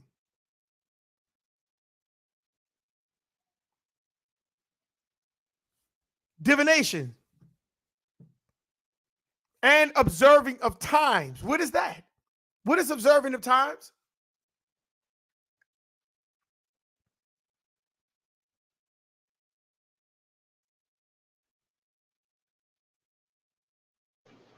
Is it like when you tell them the future or trying to see the future?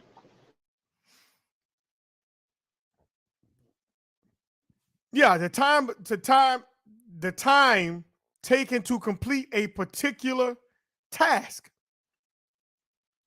This is one of the factors which is used to calculate the standard time.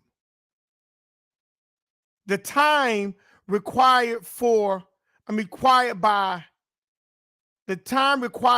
an trained worker working at an usual pace for performing a specific task with the help of a recommended method termed as standard time. See, so the observing of time is to conform one's action or practice to something such as a law, right, or condition complied with.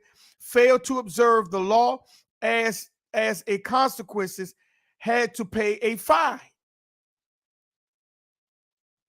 So when you're talking about people who's observing the time, who's trying to get you to see something, and if you don't see it, then you are damned or you're doomed.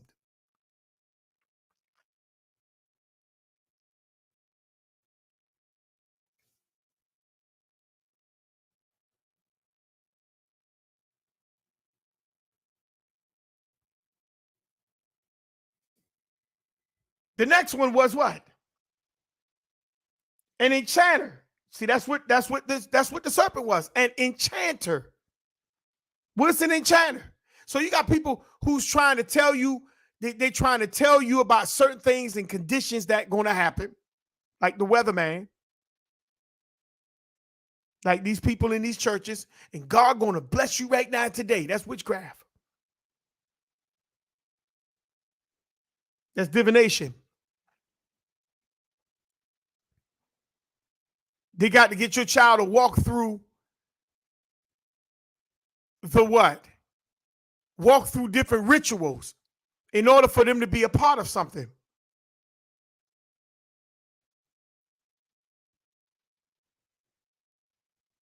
You got to do certain things to be a part of this. Rather if it's sexual or financial or psychological, you got to do something to be a part of something.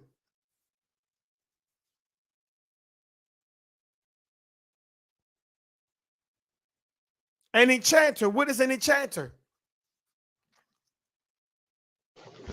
It says an enchanter. It says one that enchants specific, especially a sorcerer, someone that puts a spell on someone. Someone that put a spell on one. uses magic or sorcery and puts a spell or puts someone under a spell. Right. So how do you know when you under? How do you know when you've been put under a spell? How do you know? How do you know when somebody got a spell put upon you? And you just flowing along with everything. How do you know that you're not under a spell?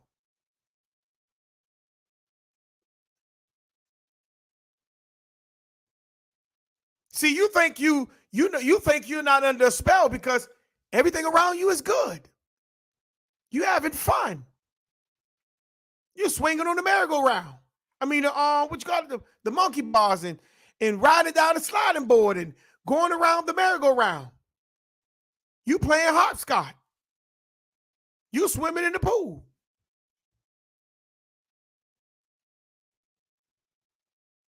You playing patty cake, patty cake, patty cake. You know, you playing all these games. So how do you know that you're not under a spell?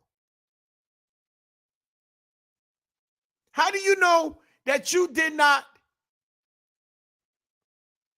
pass through the fire? I pledge allegiance to the flag of the United States of America. Do your child still do that? When you go to some kind of event, they make you stand up and put your hand over your heart. Are you passing through the fire?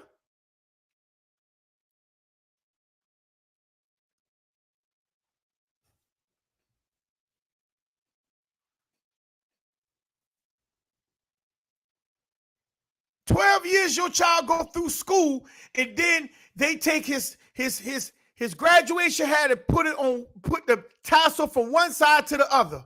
Did your child not pass through the fire for learning their curriculum, their history, their narrative?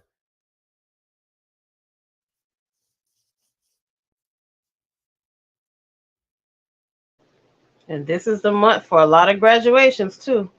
Yes.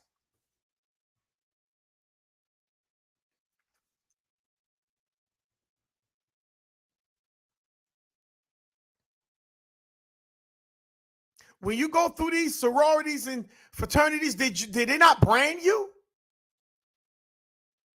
Did they not put their mark on you?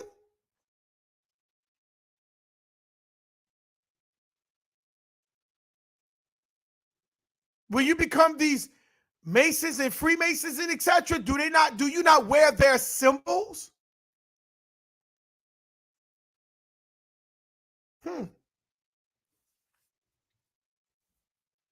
Enchanters. And it says, or a witch. What is a witch?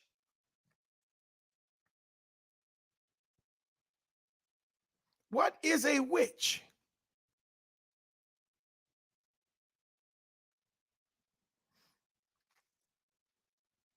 A witch is a person thought to have what? Magic powers, especially evil ones.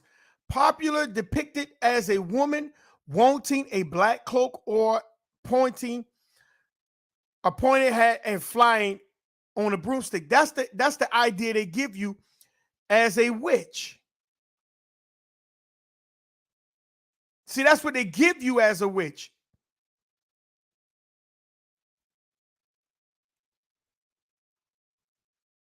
But what is really a witch?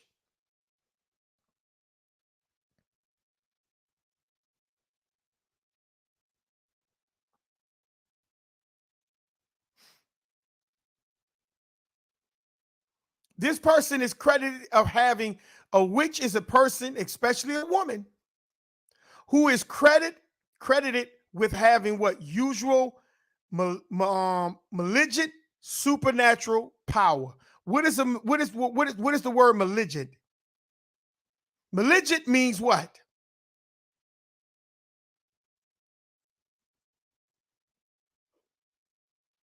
Malevolent?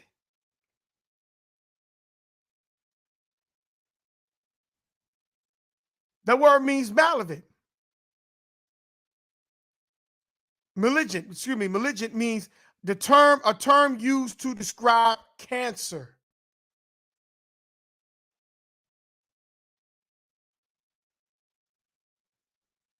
So when this power of this witch is malignant, what and it's described as cancer, what does that mean? That means it's something. Go ahead. Oh, it says is it the of having or showing a wish to do evil to others? Maleficent, is that it? No, malvoyant. You got malvoyant? M-A-L-E-V. Is that the one? Malevvolent. That's what you're talking about? No, I don't have that. Oh, that's okay. I don't have that. I have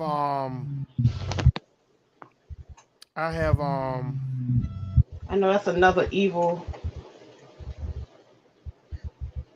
it's M-A-L-I-G. M-A-L-I-G-N-A-T. Excuse me. M-A-L-I-G-N-A-N-T.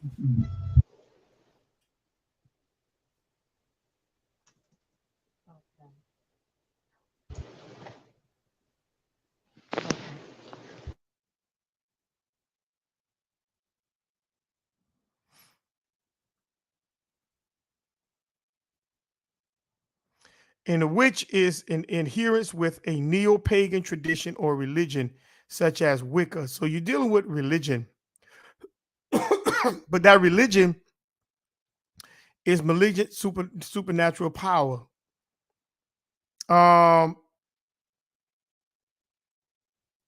It's violent. It's enjoys violently murdering people.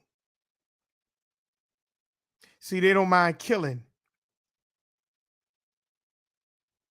They don't mind killing. Like the supernatural powers of Milligan is super strength, speed, agility, the power to what? Manipulate electricity for her own ends, and a clear healing factor. That's what Eve was doing. Eve became a witch because she was doing things. She manipulated the thing. She manipulated it.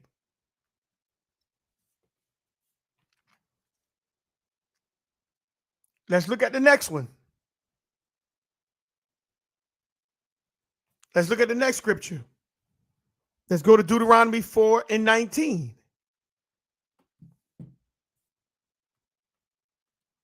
Because verse 11 says, for all that do these things are an abomination unto the Creator.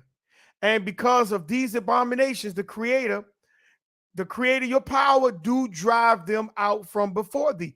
So that means these people that were in the land of Israel were already doing these things. They were already involved in these things. So you think even in the garden when Cain was removed, you think those nations were not involved in these things? You think they weren't?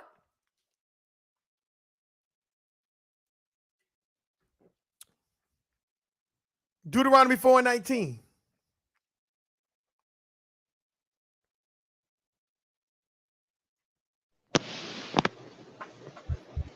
And lest thou lift up thine eyes unto heaven, and when thou seest the sun and the moon and the stars. Start at verse 15.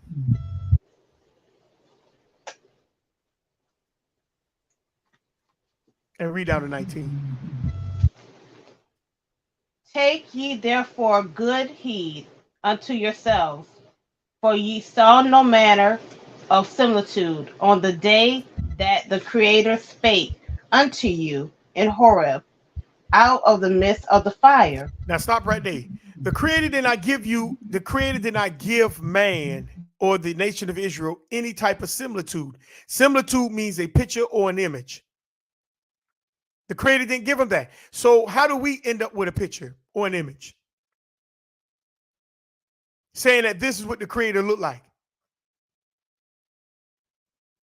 Watch this. Keep going. Lest ye corrupt yourselves and make you a graven image, the similitude of any figure, the likeness of male or female. So look at what he's saying. you're going to corrupt yourselves. So when Eve and Adam fell out of the realm that they were in, they fell into this realm. They fell into the realm of an image that gave them an image within a mindset of themselves. And that's why, the serpent represents different things across the board. The serpent was not just one small, simple thing. It became many things.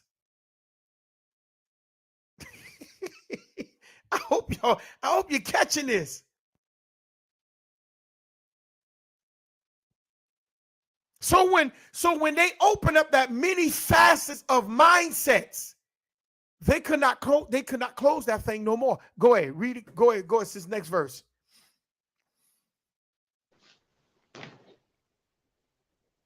The likeness of anything that creepeth. Oh wait.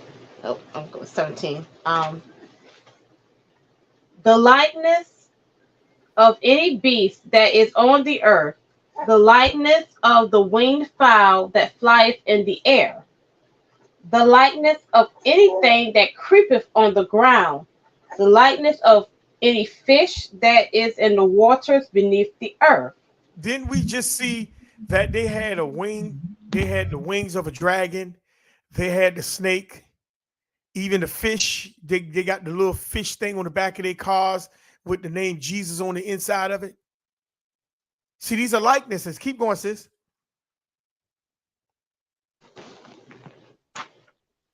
Verse 19. And least thou lift up thy eyes unto the heaven, and when thou seest the sun and the moon and the stars, even all the host of heaven, shouldest be driven to worship them and serve them, which the Creator, thy power, hath divided all nations under the whole heaven. You kind of went out. It says, you kind of went out. You kind of broke up a little bit. It says, lest thou lift up thy eyes unto the heavens, and when thou seest the sun, the moon, and the stars, even all the host of heaven, should be driven to worship who? Them. Now, is he talking literally about the sun, moon, and stars? Is that what he was talking about? And all the host of heaven should be driven to worship them. Is the Creator talking about the sun, moon, and stars? No. He was talking about the things that you put into the likeness to begin to worship. You see how great the sun, moon, and star is, and you begin to now put those things that you created in the likeness as great as the sun, moon, and stars.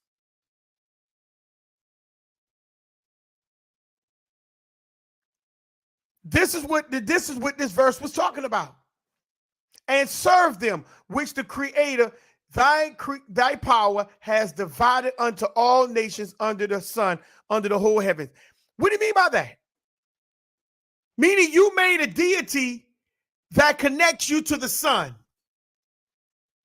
You made a deity that connects you to the moon or the stars.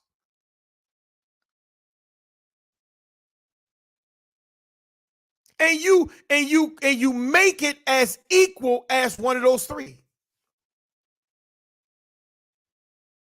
And you take it as if that is what that is your God.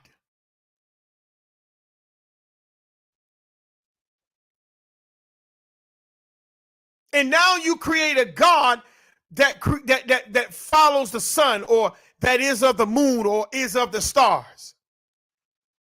When the Creator divided that thing among all the nations for them to enjoy, for the whole earth to enjoy, not you saying, oh, my God is the sun.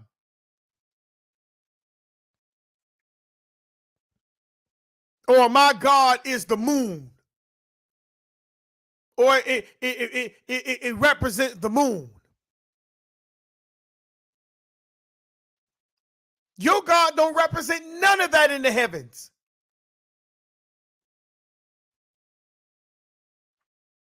You created that and you depicted that thing to be part of that.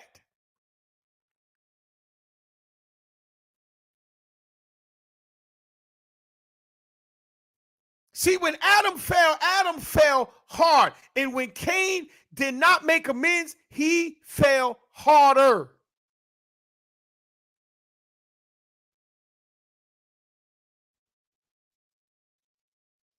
Let's keep going.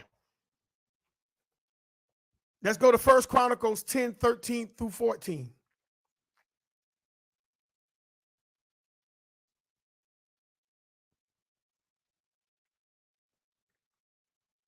See, the Creator gave all the nations the pleasure to the sun, moon, and stars.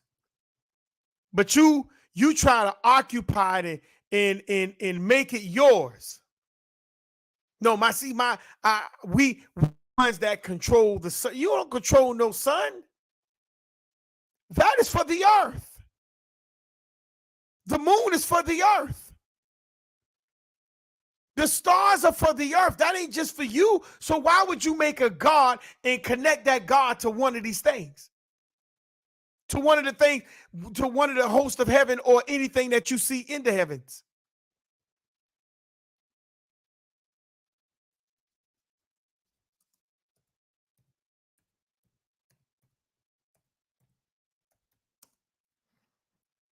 First Chronicles 10, 13 and 14.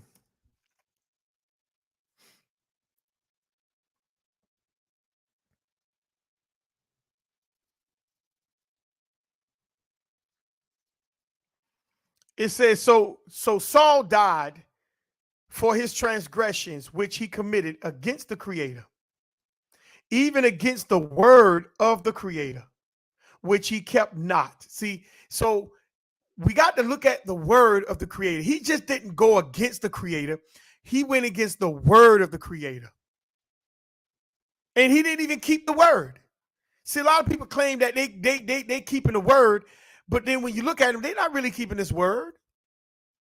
They keeping the opinion of what they think, what they feel, what they believe.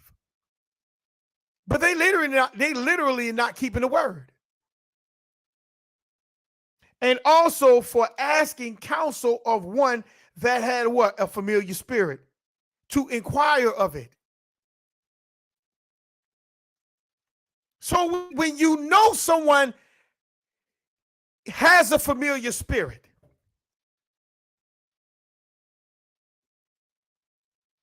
and you still deal with them, and you go and inquire of them. That's like if I have a friend and a friend is in a tarot card thing, or in palm reading, or in a lot of this other stuff, like joining in these clubs, these secret societies, and they get you to come and join it. You know that's what they're doing, but then you go and inquire of it. Means you go and ask questions about it because you're curious. And notice what verse 14 says, and inquire not of the Creator. They don't want Torah. He didn't want Torah. See, what the word says, that's not what Saul wanted. Saul wanted what he felt was better. Saul wanted what he felt was more appreciable, impressionable. Saul wanted, what he thought was greater for others to accept. And that had nothing to do with Torah. Therefore, he slew him. See, death ain't too far when you reject your purpose. And I'm not saying that you're gonna live forever when you accept your purpose, but you're not running and looking over your shoulders, and you're not feeling empty because you ain't fulfilling your purpose. I don't have to acquire to someone that is not accepting the Creator. I don't have to accept, I don't have to go outside of myself to do that. That's what Eve did. She went outside of herself. And Adam agreed to her doing so. That's why he never shut her down. But then when Cain killed Abel, Adam had to come to a point of saying, we trying to get back on track. You got to go.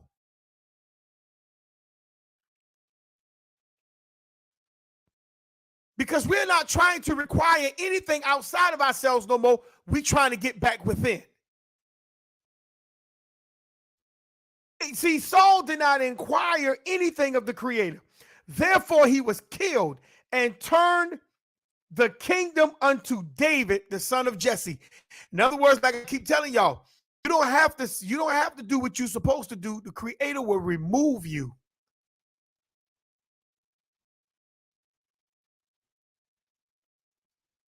You can go do whatever you choose to do. I keep telling you, and I told you at the beginning, your purpose is going to always move. You're not going to stop the purpose of the Creator, because if he created you to say one word, after that, if you run away from that one word, he'll let you do it for so long, and then you'll end up getting put to death. And he already has someone else to take your place if you choose not to do what you're supposed to do.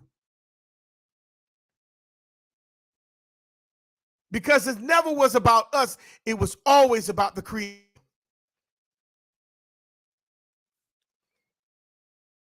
Let's grab a couple of more scriptures. Let's go to Isaiah 8 and 19.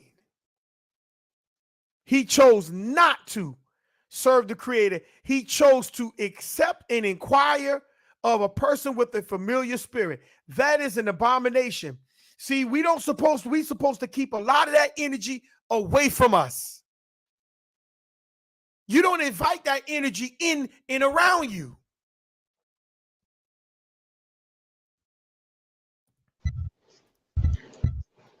Isaiah 8 and 19.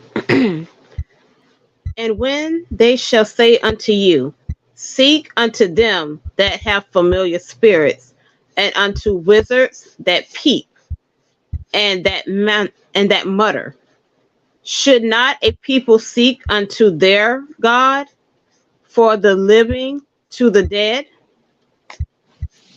What that mean?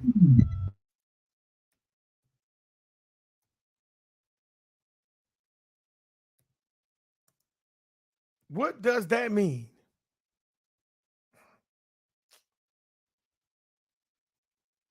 Does not a people have the right to seek their God?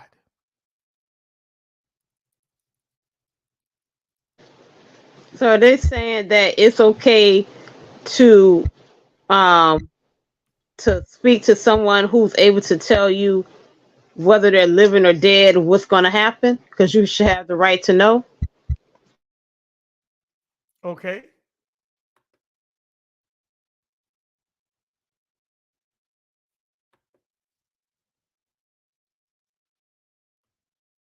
Okay. So let's look at that verse real. Oh, what is this thing doing? Give me 1 second.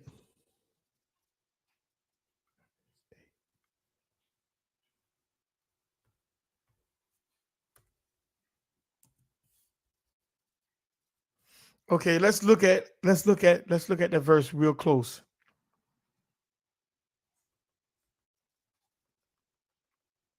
Eight and 19. And it says, and when they shall say unto you, seek unto them that have familiar spirits. Remember, we just talked about the familiar spirits. Saul inquired of that person, that woman. He didn't just seek after her. He went after her to inquire of her to see if she can change the will of the Creator. And that's what a lot of us, we do. We seek after things that will that's thinking that when we seek after these things, it can change the purpose and our outcome of what we supposed to be doing and how we're supposed to do it. We seek after these things. And that's what Cain did. Cain sought after something. That's why he didn't care. He felt entitled because he sought after something thinking he could change. He could change the outcome of it.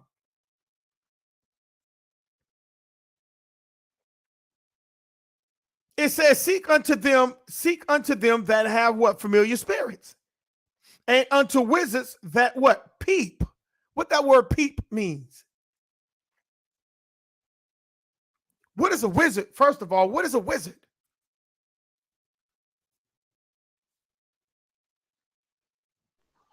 Wizard is a magician as well.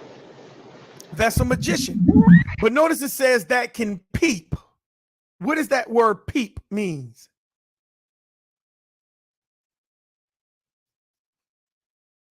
Or that peep.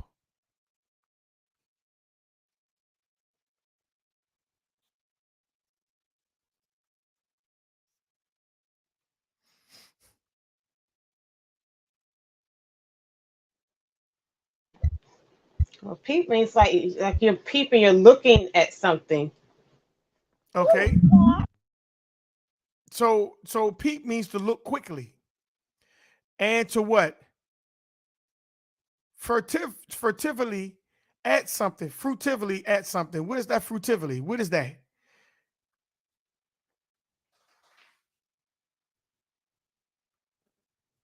You're looking furtively at something that attempts to avoid notice or attention.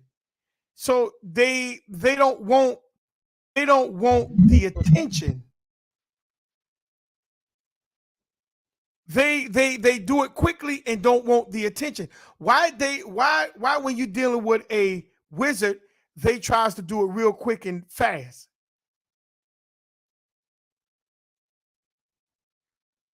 It says, and unto wizards that peep means to look real quickly. Because if they can find something that can relate to you, they could trap you in that. Or they can hip you into that thing. And notice what it says, and that mutter. What is mutter? What is that? What is mutter? Mutter means to say in a what? In a low or barely audible voice. Why? It's because that's what a person say. What you say? Huh? What you saying? Yeah, they can't hardly tell what you're saying. but not knowing that they could be what? Putting a spell on you.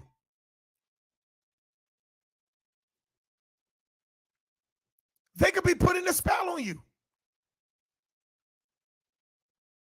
That's why you always tell people, repeat that again. I didn't hear you. I didn't hear you time.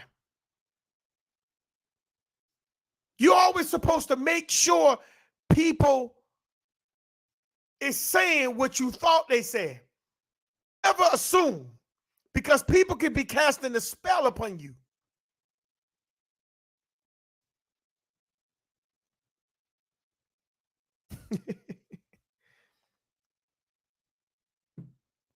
Should not a people seek unto their God? Should you not go after the power that created you, or the power that other people created and say that's your God? This is what's divine.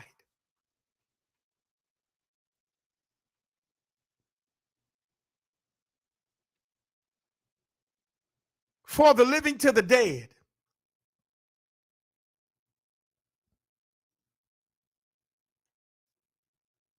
Let's go to Malachi 5:12.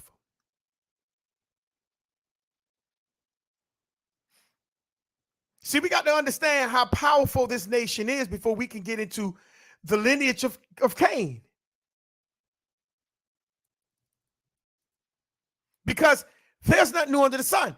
The nation of Adam is fighting this nation. The same way the nation of Israel was supposed to be fighting this type of nation. These type of attributes that these nations sits among or sits with.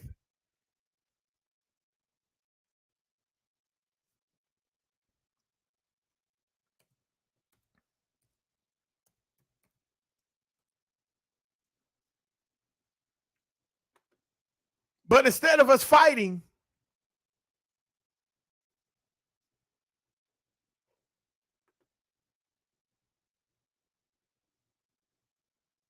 we sit with them. We agree with them.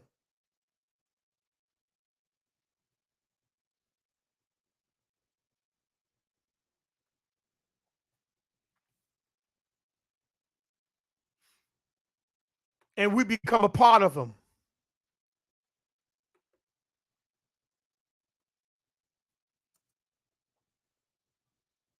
Malachi 5:12. There's not a mouth. I mean, excuse me. I don't know what I put. Malachi 4:12. I think it's 4. The heck I'm doing? No, Malachi 4 stops at 6. Stop at 6. Okay, let me look back at that. Let's go to Leviticus 19:26. Let's just do that. Leviticus 19:26. I don't know what I was thinking about.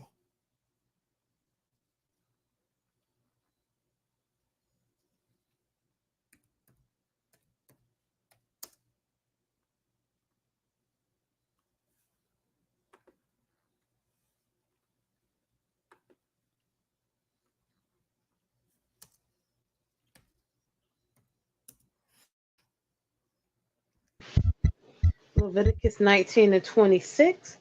Ye shall not eat anything with the blood, neither shall ye use enchantment, nor observe times.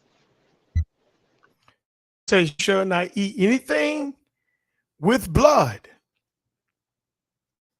That's the first thing, because you're eating the life of something. Neither shall you use enchantment.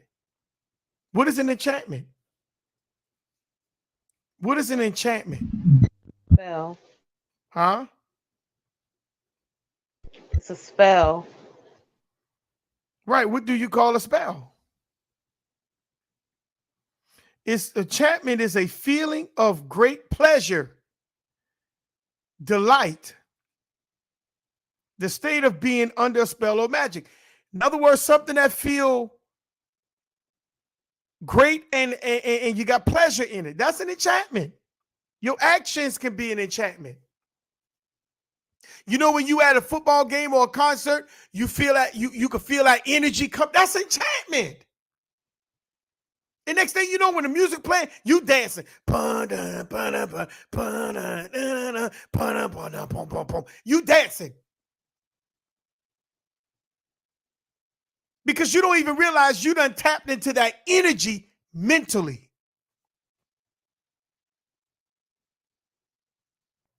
And next thing you know, you doing all kind of freaky stuff or doing all kind of stuff with your body, or because you done tapped into that energy of that music, you're now eating things that you don't normally eat, doing things you don't normally do, or acting a certain way that you don't normally act, because you done tapped into that enchantment. What is that enchantment? It's not saying you got to be the one that enchant, but you got to be the one that protect you. And enchantment is a feeling of great pleasure and delight.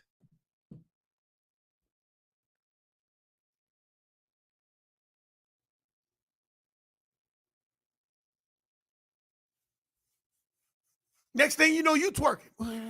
You twerking. You doing all because you done tapped into that. You done tapped into that energy. See, I'm showing you what happened with Cain. He tapped into the wrong energy. I'm showing you what happened with Adam and Eve. They tapped into the wrong energy.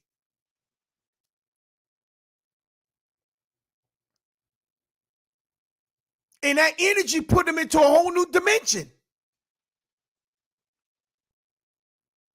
That energy caused them to lose and to act a certain way that killed.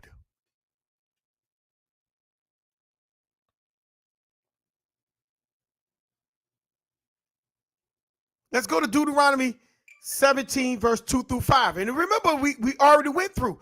You ain't worshiping the host of heaven. You are where you create likeness and you connect those likeness to the host of heaven. That's what a lot of people do. They create these idols and they connect them to the host of heaven. When the Creator said, I gave the sun, moon, and stars to the earth. All nations supposed to have that. How is it that your God is the sun God? Your God ain't got nothing to do with the sun. That's for the earth. That's why the Bible says he reigned on the just as well as the unjust. That ain't just for you. That's for everyone. But it's the moon God. My God is the moon God. Your God ain't no moon. He ain't connected to no moon.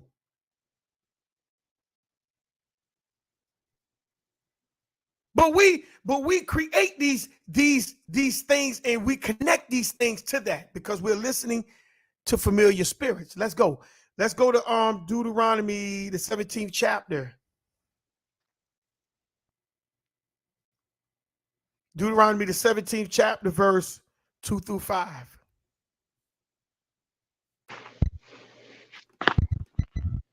If there be found among you in any of thy gates, which the Creator thy power giveth thee, man or woman that has wrought wickedness in the sight of the Creator thy power. What is wrath? What is wrath? Let's look at that word, wrath. If you have wrath, wickedness, wrath.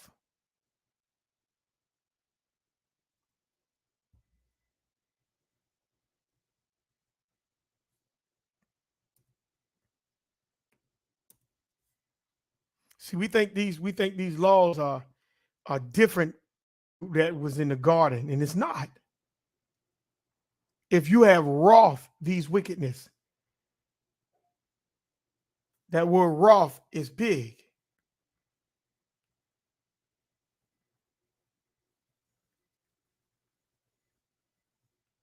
That word wrath meaning is archaic, past, or present of the archaic. What does it mean if something is wrath? It means work into shape by artistry or effort. Did you hear that? That means you carefully wrought in the essay. You wrought something means you worked it into a shape by artistry or effort. You worked that thing. You made that thing what it is. I told you, you made those statues, these artifacts. You made these things what it is. So if there be found among you within any of thy gates, which the Creator, your power giveth thee, man or woman that have what? Worked or shaped artistry. These type wickedness in the sight of the Creator, in trespassing his commandments. Do you get that? You mold this thing to what it is. You made this thing what it is. See, this goes back to 14. You made the likeness and the image of male and female. You work that thing into an artistry and you worship it. And then you connect it to the host of heavens.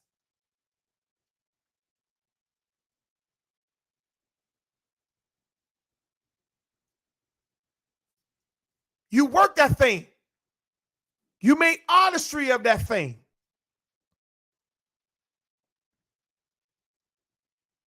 You made an effort to make that thing popular.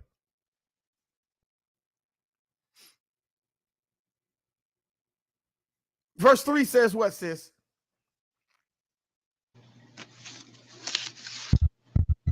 And have gone and served other powers and worshiped them, either the sun or moon or any of the host of heaven, which I have not commanded.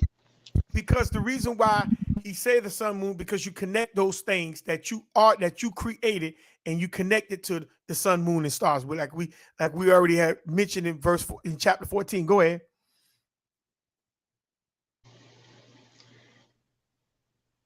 And it be told thee, and thou hast heard of it, and inquired diligently, and behold, it be true, and the thing certain, that such abomination is wrought in Israel. See, notice what it says in verse 4. It says, and it is told thee, and thou hast what? Heard of it and inquired diligently. That's what Eve did. That's Eve right there in verse 4. That's Eve.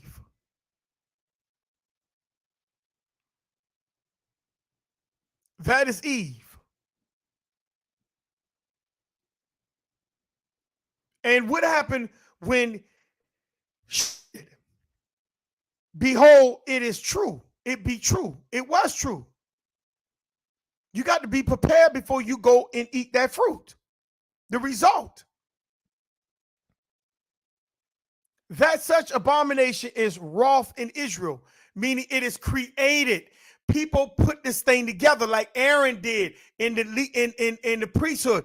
I mean, not the priesthood, Aaron and the elders did. They took all the gold and they sculpture many gods, including the golden calf.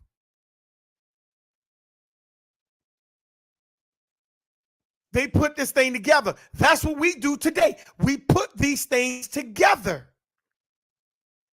We sculpture these things. We draw these things.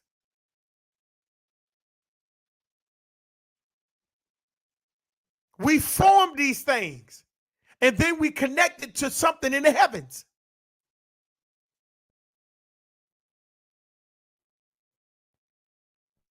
Verse 5 says what? Then shalt thou bring forth that man or that woman which have committed that wicked thing unto thy gates, even that man or that woman, and shall stone them with stone till they die. Why you think Adam put Cain out? He didn't kill him, but that literally killing him, because he put him out there by himself.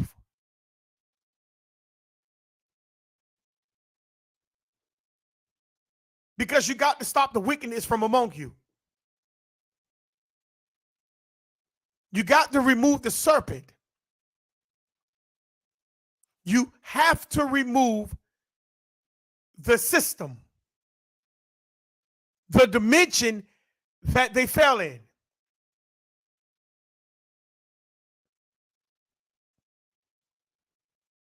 Let's grab one more. Isaiah 47:13. You got to remove them when they break rank of the law.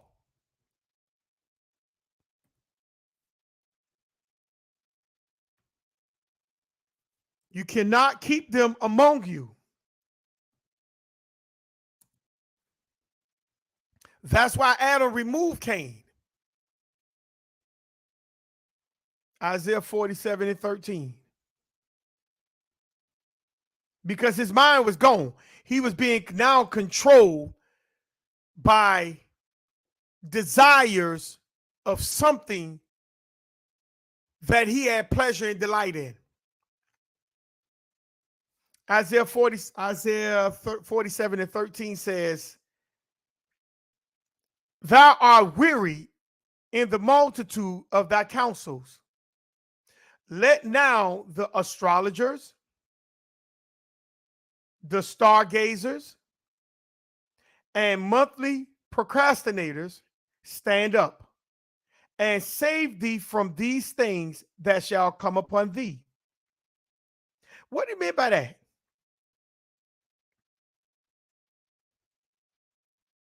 Huh? Look at verse 11. Therefore shall evil come upon thee. Thou shalt not know from whence it riseth, and mischief shall fall upon thee.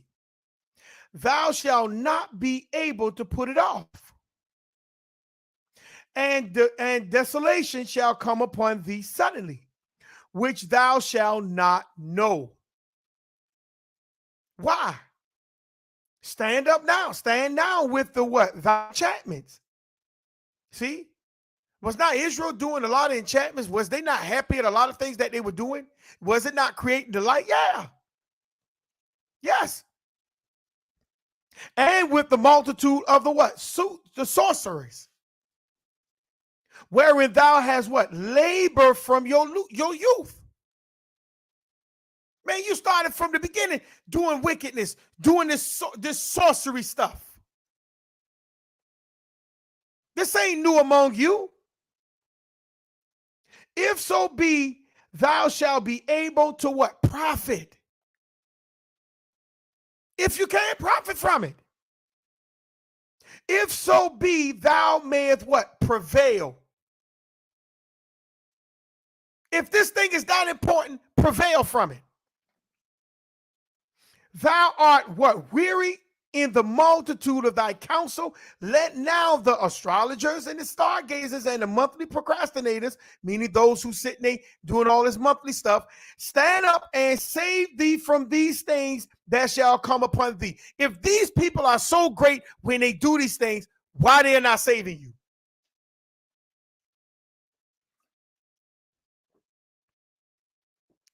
Why they're not saving you?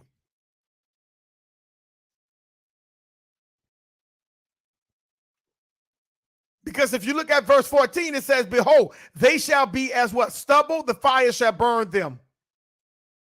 They shall not deliver themselves from the power of the flame.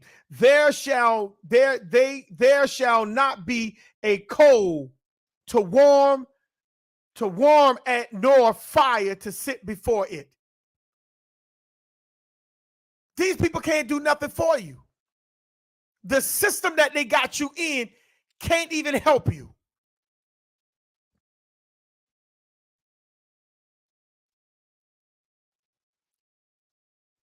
They can't help you.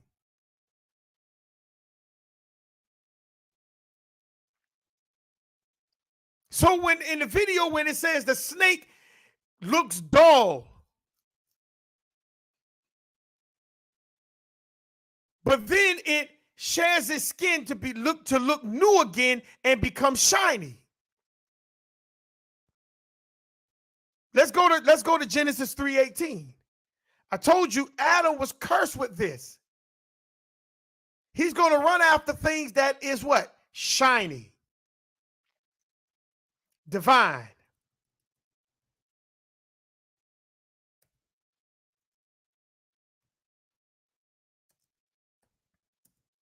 He's going to run after things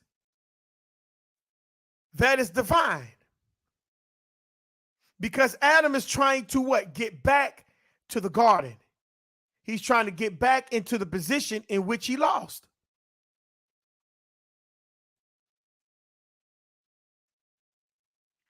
It says, thorns, also thistles, shall bring forth to thee, and thou shalt eat the herb of the field. Now, if you look at the word herb, the word herb, which is something that is what? Shiny and glittering.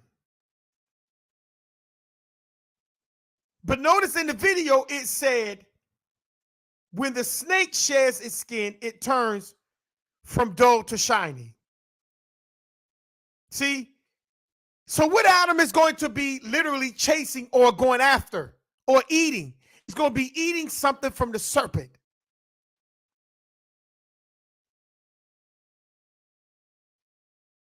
And this thing in the nation of Adam is going to be thinking that that's divine of what they're eating, but not knowing that is part of the curse, which gives the serpent power and control over the nation of Adam.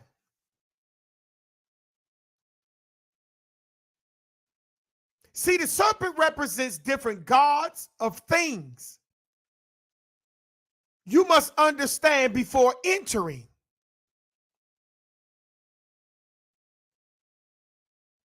See, that's why in the video he said that the serpent is not just one thing. When he was looking for one thing, he multiple things that the serpent in different cultures represent. It was not a person or a specific individual. The serpent represents different mindsets.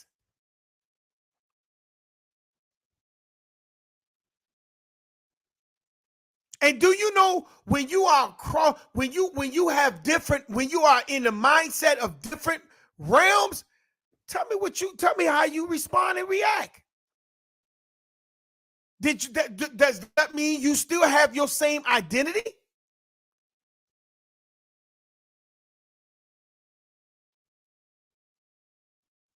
Are you the same person?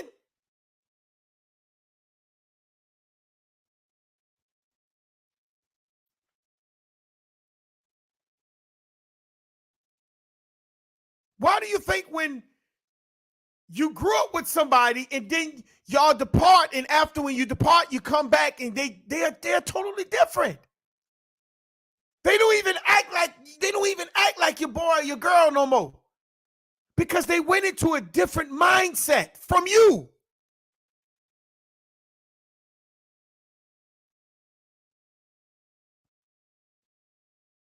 They done gravitated to something else other than you.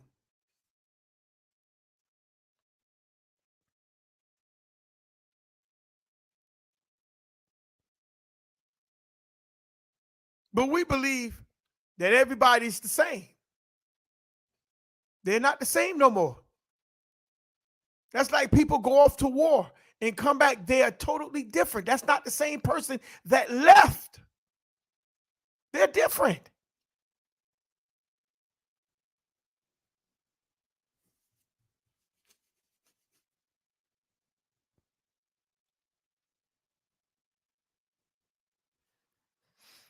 Any questions thus far?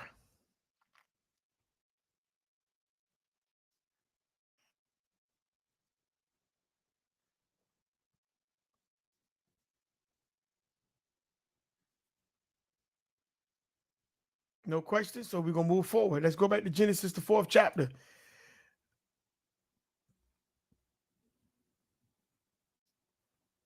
Let's go back to verse 16. Genesis 4:16.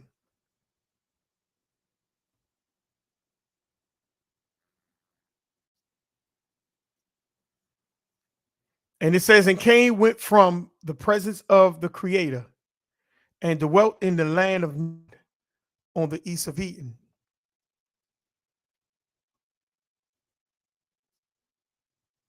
Now, notice one thing. The word Eden is the enclosure, the first habitation of man after the creation. Because I told y'all, man first was on the ground, on the dry land. And the Creator, out of that dry land, created what was called a garden. That was called the enclosure. So the nation of Adam had everything that they needed. They had everything that they needed there. But when they lost it, they lost the power, the jurisdiction of themselves. Even they lost the jurisdiction of that area. They no longer control that. So that energy was transferred from the father and the mother to the child, to the children. One of them was a hothead, and the other one was the one that did more investigation. So they went into an enclosure. He put him into an enclosure. That was the point that they were supposed to protect, but they didn't protect it, so they fell. So therefore, when they fell, they had children. Their children was in a fallen state. So it's not like when you fall or you have problems, that thing doesn't land on your children. It does. And you wonder where that child get that kind of attitude from, like a whole attitude or a whoremonger attitude. That comes from you as the parent.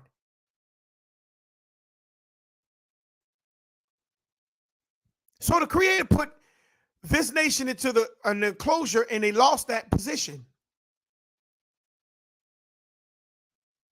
Now, real quick, let's look at another video.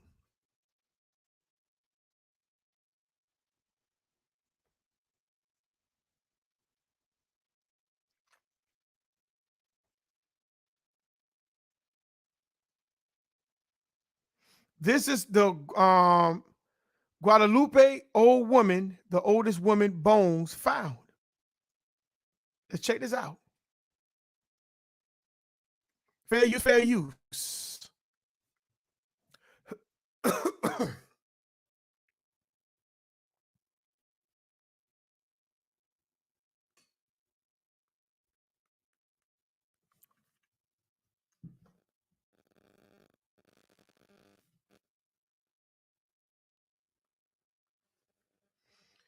All right, let's go here.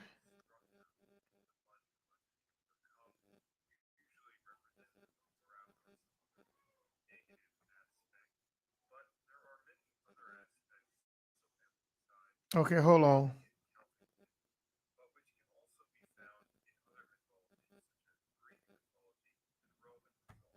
Now, when they say mythology, they're trying to, their job is to make you believe that it's not true or it's not real. Okay? I think it's really got to catch up. All right, here we go right here.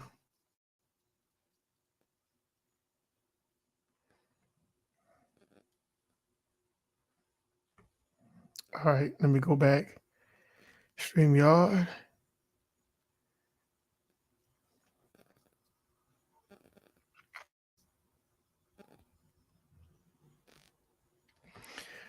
Fair use, fair use.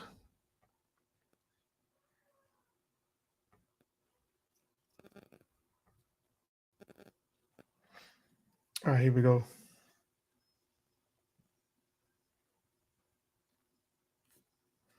Fair use, fair use. Let's go. Modern human female was found in the island of Blue in the Caribbean. I've been waiting to have this discussion for a while because I've been known about this, but I've been looking for good information. I don't want to share false information with anybody, so I've been looking for good information. I found a nice article that discusses this. Before I read that article, I want to show you some other examples, and then I'll come back to the article. Gold was discovered in the 19th century in California. To get the gold, miners dug tunnels into the mountains at places like Table Mountain in California.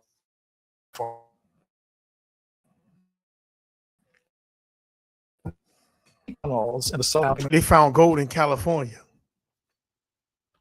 I thought they had found all the gold in Africa. But they never told you that they found gold in California. And deep down inside in those mounds, they finding bones. Let's go. Human artifacts. Let's go.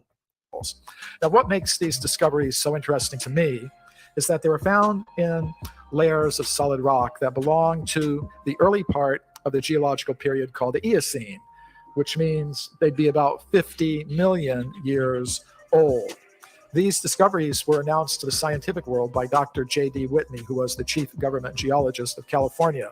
His report was published by Harvard University. Notice these people are pale skinned. They ain't your people. These people are pale skinned. They're the ones who's finding all this stuff. Let's go. Year 1880. But we do not read about these things in the textbooks today because of the process of knowledge filtration. And about 2 weeks ago, I gave you a video where it says that these people keep this information out of your book. They keep these things out of your book on purpose. because they do not want this thing. They do not want this information out. Let's go. This is the scientist most responsible for the knowledge filtering in this particular case. William Holmes, an anthropologist at the Smithsonian Institute in Washington. Smithsonian is always involved in this. Let's go. He wrote, if Dr. Whitney had understood the theory of human evolution, he would not have published that report despite the imposing array of testimony with which was confronted. I'll translate that for you who don't understand scientese. If the facts don't fit the theory, the facts have to be wrong. And they should be forgotten. And that's so in other words, if it don't fit their narrative, then you don't publish it because it goes against the narrative that they're pushing to you. Let's go. exactly what happened. I also studied Dr. Whitney's original maps and field notes, and then I went into the mountains of California. This is Table Mountain as it looks today. And we were able to find some of the old gold mining tunnels these objects were originally discovered. Now, how far back in time can we go with evidence like this? In the year 1862, a scientific journal called The Geologist published an interesting report. A human skeleton was found 30 meters below the surface of the ground in Macoupin County in the state of Illinois in America. According to the report, above the skeleton was a thick layer of slate rock that was unbroken. That's an important detail. It kind of rules out the intrusive burial hypothesis. And according to modern geologists of the state of Illinois, that layer beneath the slate rock at that place is about 300 million years old. So they say that rock that sits, that piece that sits over there is 300 million years old. I don't know how they get to that, but that's what they're saying. You see it for yourself. Let's roll. So this interesting report from American from the year 1852. This is in Illinois. Illinois is around Chicago. This is in the United States. Let's go. Tells of a beautiful metallic vase that was found 5 meters deep in solid rock near the city of Boston in a place called Dorchester. I think there's a place like that in England, isn't there? But this is the American Dorchester. The American Dorchester. He ain't over there in Europe. He just sat there and made a distinction. Let's go. It was a beautiful silver inlaid vase with some beautiful floral pattern engraved in it. And it was found 5 meters deep in solid rock. And according to modern geologists of the United States Geological Survey, the age of the rock at that place, at that depth, is about 600 million years. So stop. Hold on. That little piece they found in Dorchester is about 600 years old, 600 million years old. So that goes beyond these Israelites that say that Israel came over here and they were the first people here coming after the Assyrian captivity. You see how they lie? See, that's that sorcery they put on you. That's that doctrine they put on you that they want you to believe that nothing was over here. But let's keep going. Let's go. We about done. I'm not going to watch the whole video. Let's go. So I could keep you here from now until Christmas going through one case after another because there are hundreds of these. He said there are hundreds of these. Hundreds of skeletons, hundreds of artifacts that they found in the Americas that they exclude from your textbooks. You said, what this got to do with Cain? We're going to talk about that in a second before we close out. Let's go. But we don't have time for that. But the point is, there is archaeological evidence that contradicts the idea that humans like us appeared fairly recently within the past 150,000 years on Earth. And this archaeological evidence is consistent with the writings of many ancient wisdom traditions, such as the ancient Sanskrit writings of India. So did you see where he had the thing with the monkey on it? The man from the monkey, then Crane came to man. He had the big old X in it because they're finding human remains here that is millions of years old. Let's go. Tell us humans have been present on Earth for millions and millions of years. Hold on. He said what? He said, say it again. Say it again. Say it again. Say it again. Say it again. Consistent with the writings of many ancient wisdom traditions, such as the ancient Sanskrit writings of India, which tell us humans have been present on Earth for millions and millions of years in the course. So if humans been on the Earth for millions and millions and millions of years, then we got a problem. Let's go. We're gonna get to the next video and we're gonna close out. Let's go. So cyclical time. So hopefully this gives you an example of how real information is and how information has been suppressed from us. So let's get back to this article. Let me start right here. So the article comes from Mysteries Unsolved and was I told y'all man was on land before the garden was created. Let's go. written by Inhale, and it's breaking down a whole lot more information than other posts that I've seen about this. The Guadalupe skeleton found on the Isle of Grand Terre in Guadeloupe and given to the British Museum engraved plate from Charles Knag's article in the Philosophical Transactions of the Royal Society of London in 1814. And it says source of the image and everything, and they check it's a legitimate image. All right. So let's first of all acknowledge the fact that this happened. They found this in 1814. This is pre-Charles Darwin, pre the theory of evolution. Okay, let's start with that. The English Navy captured the French Caribbean island of Guadeloupe from the French in 1810, and a large amount of booty was seized and shipped back to England. There were numerous items in this collection, one of which was a large slab of stone kept by the French and which contained the unusual feature of a human skeleton encased within the rock, which had been pulled from a much larger slab on the northeastern coast that measured more than 1 mile in length. So listen, the rock that this skeleton was in a rock formation that was more than 1 mile long, and by their measurements, tens of millions of years old. All right, let's continue. In fact, the remains were nearly complete, with only the head and feet missing. They appeared to have belonged to a modern woman who would have measured approximately 5.2 feet tall in real life. There were some questions about how this skeleton could have made its way into what was described as hard, impenetrable rock, estimated as being from possibly the Miocene age, around 25 million years old. 25 million years old.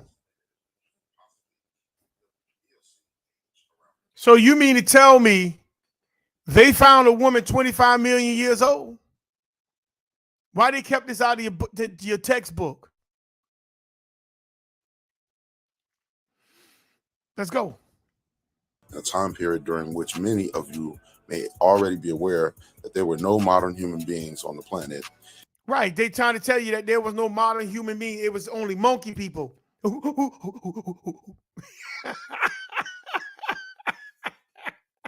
See, that's sorcery. That's casting a spell to tell you that you came from a monkey. That's casting the spell saying that there was nobody here until the 10 tribes of Israel came here. That's casting the spell. Let's go. We got 1 more minute of this and we're going to get to the video. And so would begin the strange, contentious tale of the Guadalupe woman. So they have the assumption that human beings hadn't been around that long. See, that's the assumption, because how can they tell you what was here if they was not here? How can they do that? Let's go. Especially in the modern era, they are stuck on this out of Africa and people evolved from these apes 2 million years ago. And that's completely false, because we have other skeletons that's actually older than this, and it was found in even more destitute ways that you can't unprove. It's not, nobody could have faked. All right, but anyway, let's keep going.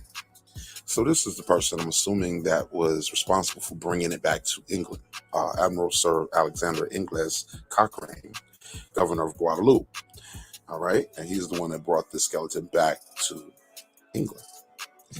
But notice they took it from Guadeloupe, which is down in the islands, and they took it to Britain. And it's in Britain, but it's not where you can see it. It's in the basement now. You can watch the rest of the video on your own. This 28 million old skeleton that they found in the Americas is now inside of the basement of Britain. This skeleton is inside of the basement of Britain. So there were people on the dry land.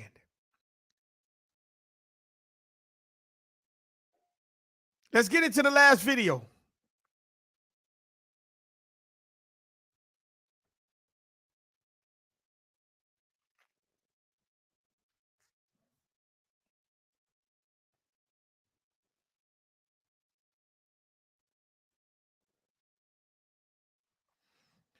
We're gonna watch 5 minutes of this and we're gonna close it out.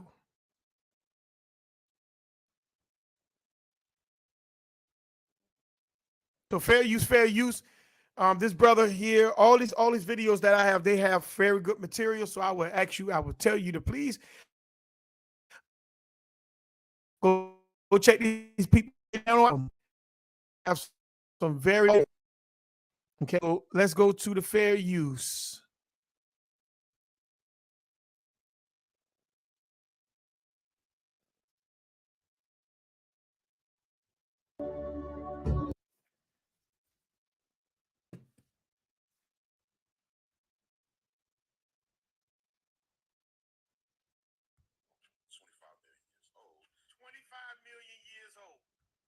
I don't know why it's catch up. Let's go right here. Let's start. Fair use, fair use. 432 can't drop. Material. Check the channels out. Hey, pura vida, everyone. Nine Spiral. Check This them out. video won't be too long. It's regarding the Guadalupe won't heard about. So this I throw into your awareness, in case you don't know. I want to read out what it says in this meme I saw on Instagram or Pinterest, one of those two.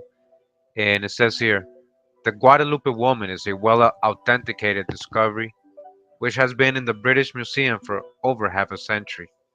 In 1812, on the coast of the French Caribbean island of Guadeloupe, a fully human skeleton was found, complete in every respect except for the feet and head. It belonged to a woman about 5 foot 2 inches tall. What makes of great significance is the fact that this skeleton was found inside extremely hard, very old limestone, which was part of a formation more than a mile in length. Modern geological dating places this formation at 28 million years old. Now, I just want to check. I just want you to see this. It says 28 million years old. They placed this artifact there. It could have been older than that, but they came up with carbon dating of 28 million years old, right here in the Americas. So why is they telling you that you came from Africa? Why is it they telling you that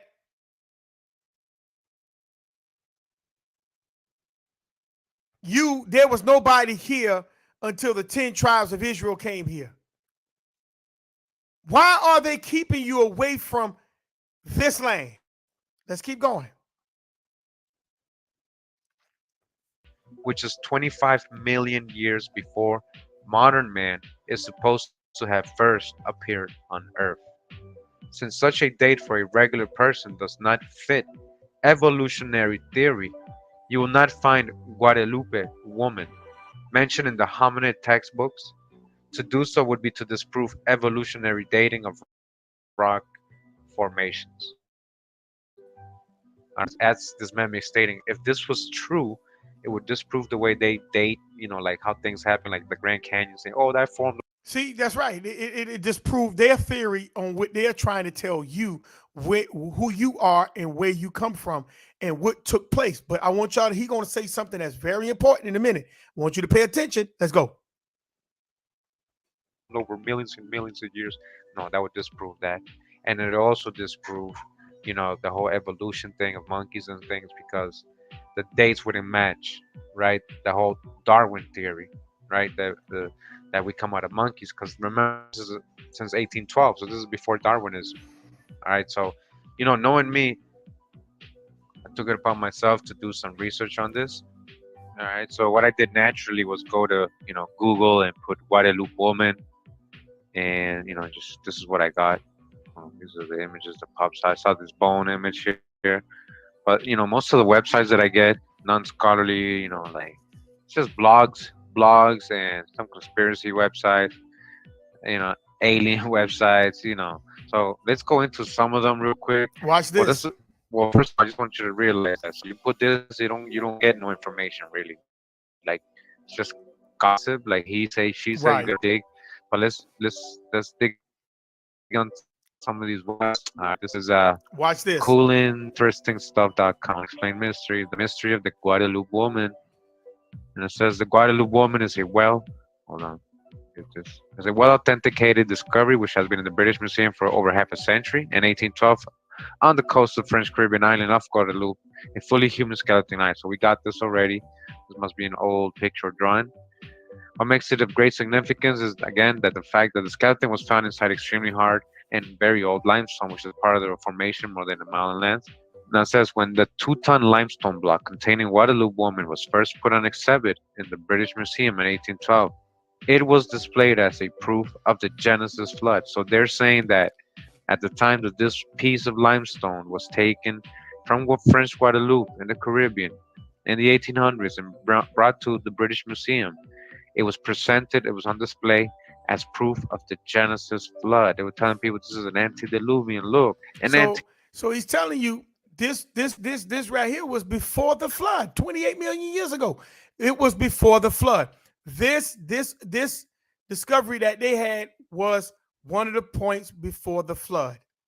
I thought there was nobody before the flood. Let's hear it again.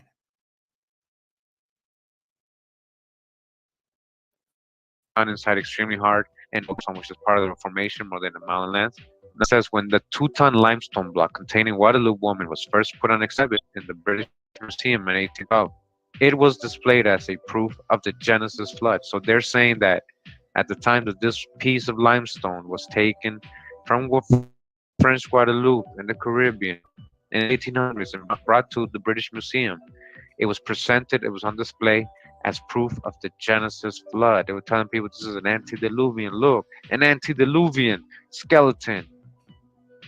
And we were talking about the garden was antediluvian. Antediluvian. I brought that up. See, I'm proving to you that there were people before that cataclysm. They found it. They found some of these remains before the flood. But that was 20 years before Lyell and nearly 50 years before Darwin. In 1881, the exhibit was quietly taken down to the basement and remains there to this day. So the remains of this Guadalupe woman remains is in the basement of the British Museum. Why? Because the serpent is continuing to cast spells. They don't want to break the spell. They don't want you to break the curse. They want you to believe that none of that stuff in the Bible happened. It's fiction. So the Cain and the Abel story is false. Next show will be turned up. It's going to be turned up. And I'm going to show you how. 6 seconds of this right here. We gone. But now we get the conspiracy, right? All right, so if that's all it has, again, I was like, it's a mystery. So we see here how they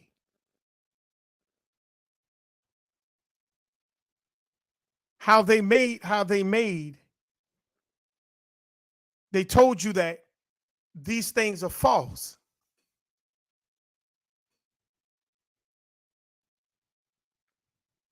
See, this is the problem. Last video, and we gonna close out.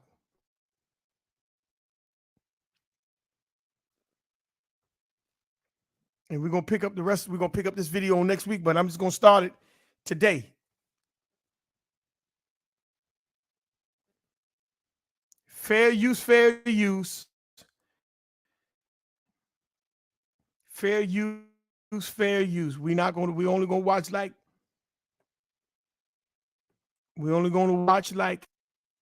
3 minutes of it, and we're gonna close out. Let's go. And we're gonna pick this up on next Shabbat. Let's go. This is no one aware, and you are, and I am a spirit of God. Today, I want to talk to you about America is Amaru? First, the joke. What does Amaru, the storm god, wear under his raincoat?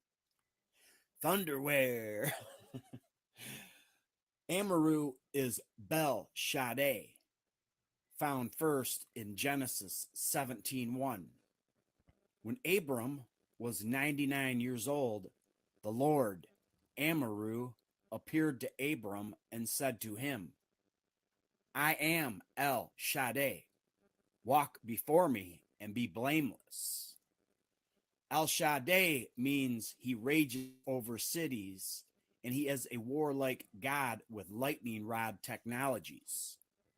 He said to Abram, be blameless, because the Syrian temple was called the house which undoes guilt.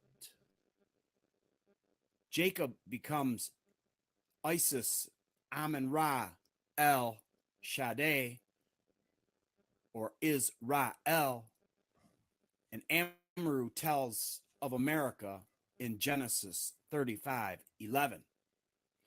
Then God, Anu, said, I am El Shaddai, Amaru, God Almighty. Be fruitful and multiply. You will become a great nation, America, and a company of nations will come from you. Kings shall descend from you. Anu was regarded as Amaru's father, or An-Martu, or An.An.Martu. Amaru means westerner. He is the storm. Martu is also known as a westerner, and they are known as nomads who ate raw meat. What I Cain was, Cain became a nomad. So now they ate raw meat, and we just went over the law where it says do not eat meat with blood. Let's go. We got a couple of seconds left, and we're gonna pick up the rest next Shabbat. Let's go. Carried a shepherd's sickle, but knew nothing of agriculture. E-ni-a-mer-tu,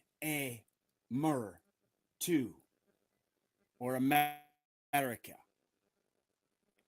Who is Moses, and what is the creation of monotheism?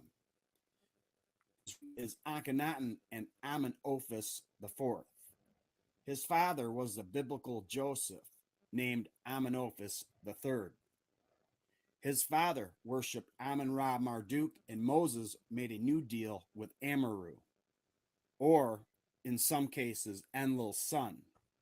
We're gonna stop it right here. But the reason why, do you understand the reason why he's bringing up all this? Is because that's the language that's in that Bible. At the end of your prayer, you say, Amen. Amen Ra. Amen Ra. Amun Ra.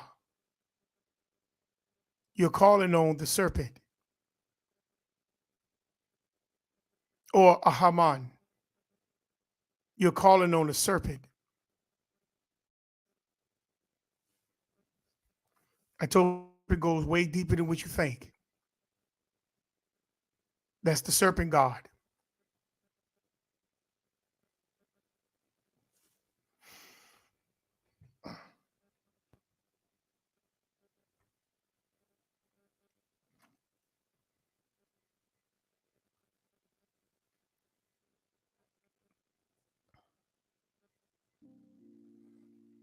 Any questions?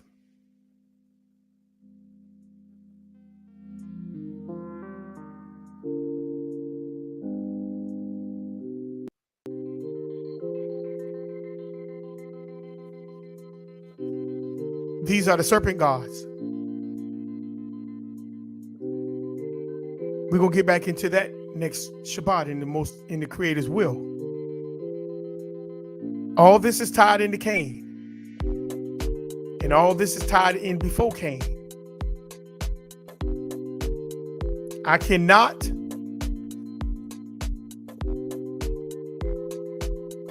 I cannot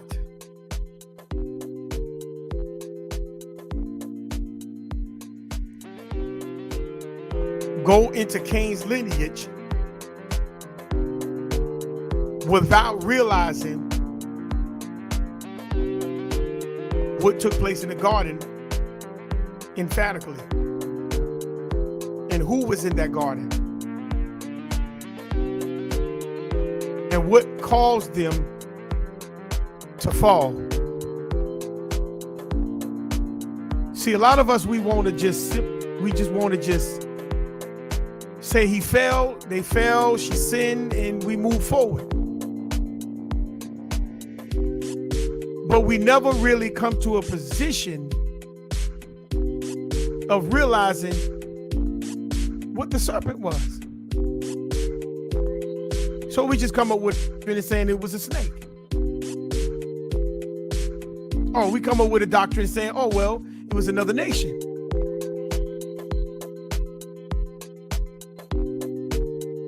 But that nation was being controlled. And this is the thing we don't want to talk about. The serpent was more cunning than any beast of the field that the Creator had what? Made. So there was something that the Creator created that had that divine. And it was intelligent, powerful. It was immaculate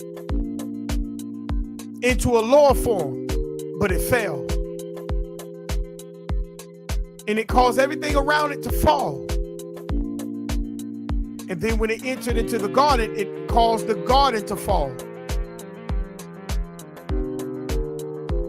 So man is now fighting to get back, which would be hell for man to get back. That's why we need the help with the Creator. Because you fell into the system that is being controlled by the divine. No matter what you say, you can pick up a gun. You ain't gonna win. You can say, well, we're gonna separate. They're gonna come follow you because the Bible says he desired to heal, meaning the footprint. So wherever you go, he coming. He's not gonna let you out of his sight. See, he already know that the woman, the female, she desire her seed that she don't want to give back to the male. See, he already know that seed desire to be the head. And when you look at everybody today, those who are in charge, most of these men that talk for you are effeminate. They bisexual.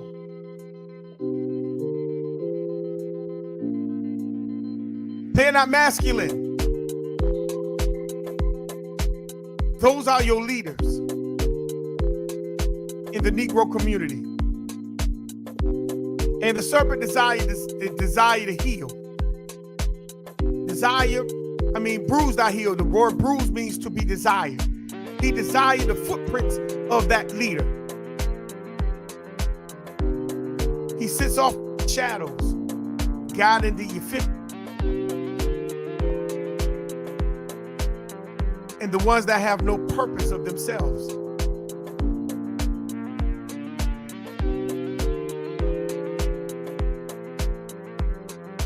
You have to understand, what is the serpent?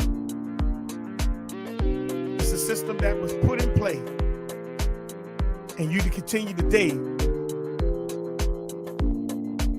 to acknowledge it, to flourish it, to move it. Last word, sis, before we close out. You have anything?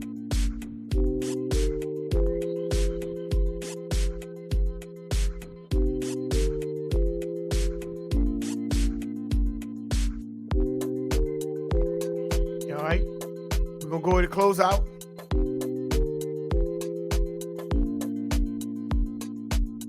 I hope you enjoyed. I hope you got something from it. Same time next, same time, same channel, same topic. May the Creator continue to protect you, guide you, and may the Creator continue to elevate those who have an ear to hear. May your Shabbat continue to be peaceful, restful, and relaxful. If this is your Shabbat, shalom, shalom, happy Shabbat. And if it's not, and if you just tuned in just to hear this lesson, thank you for joining us. It was a pleasure. In the Creator's will, we'll see you on next Shabbat. Peace.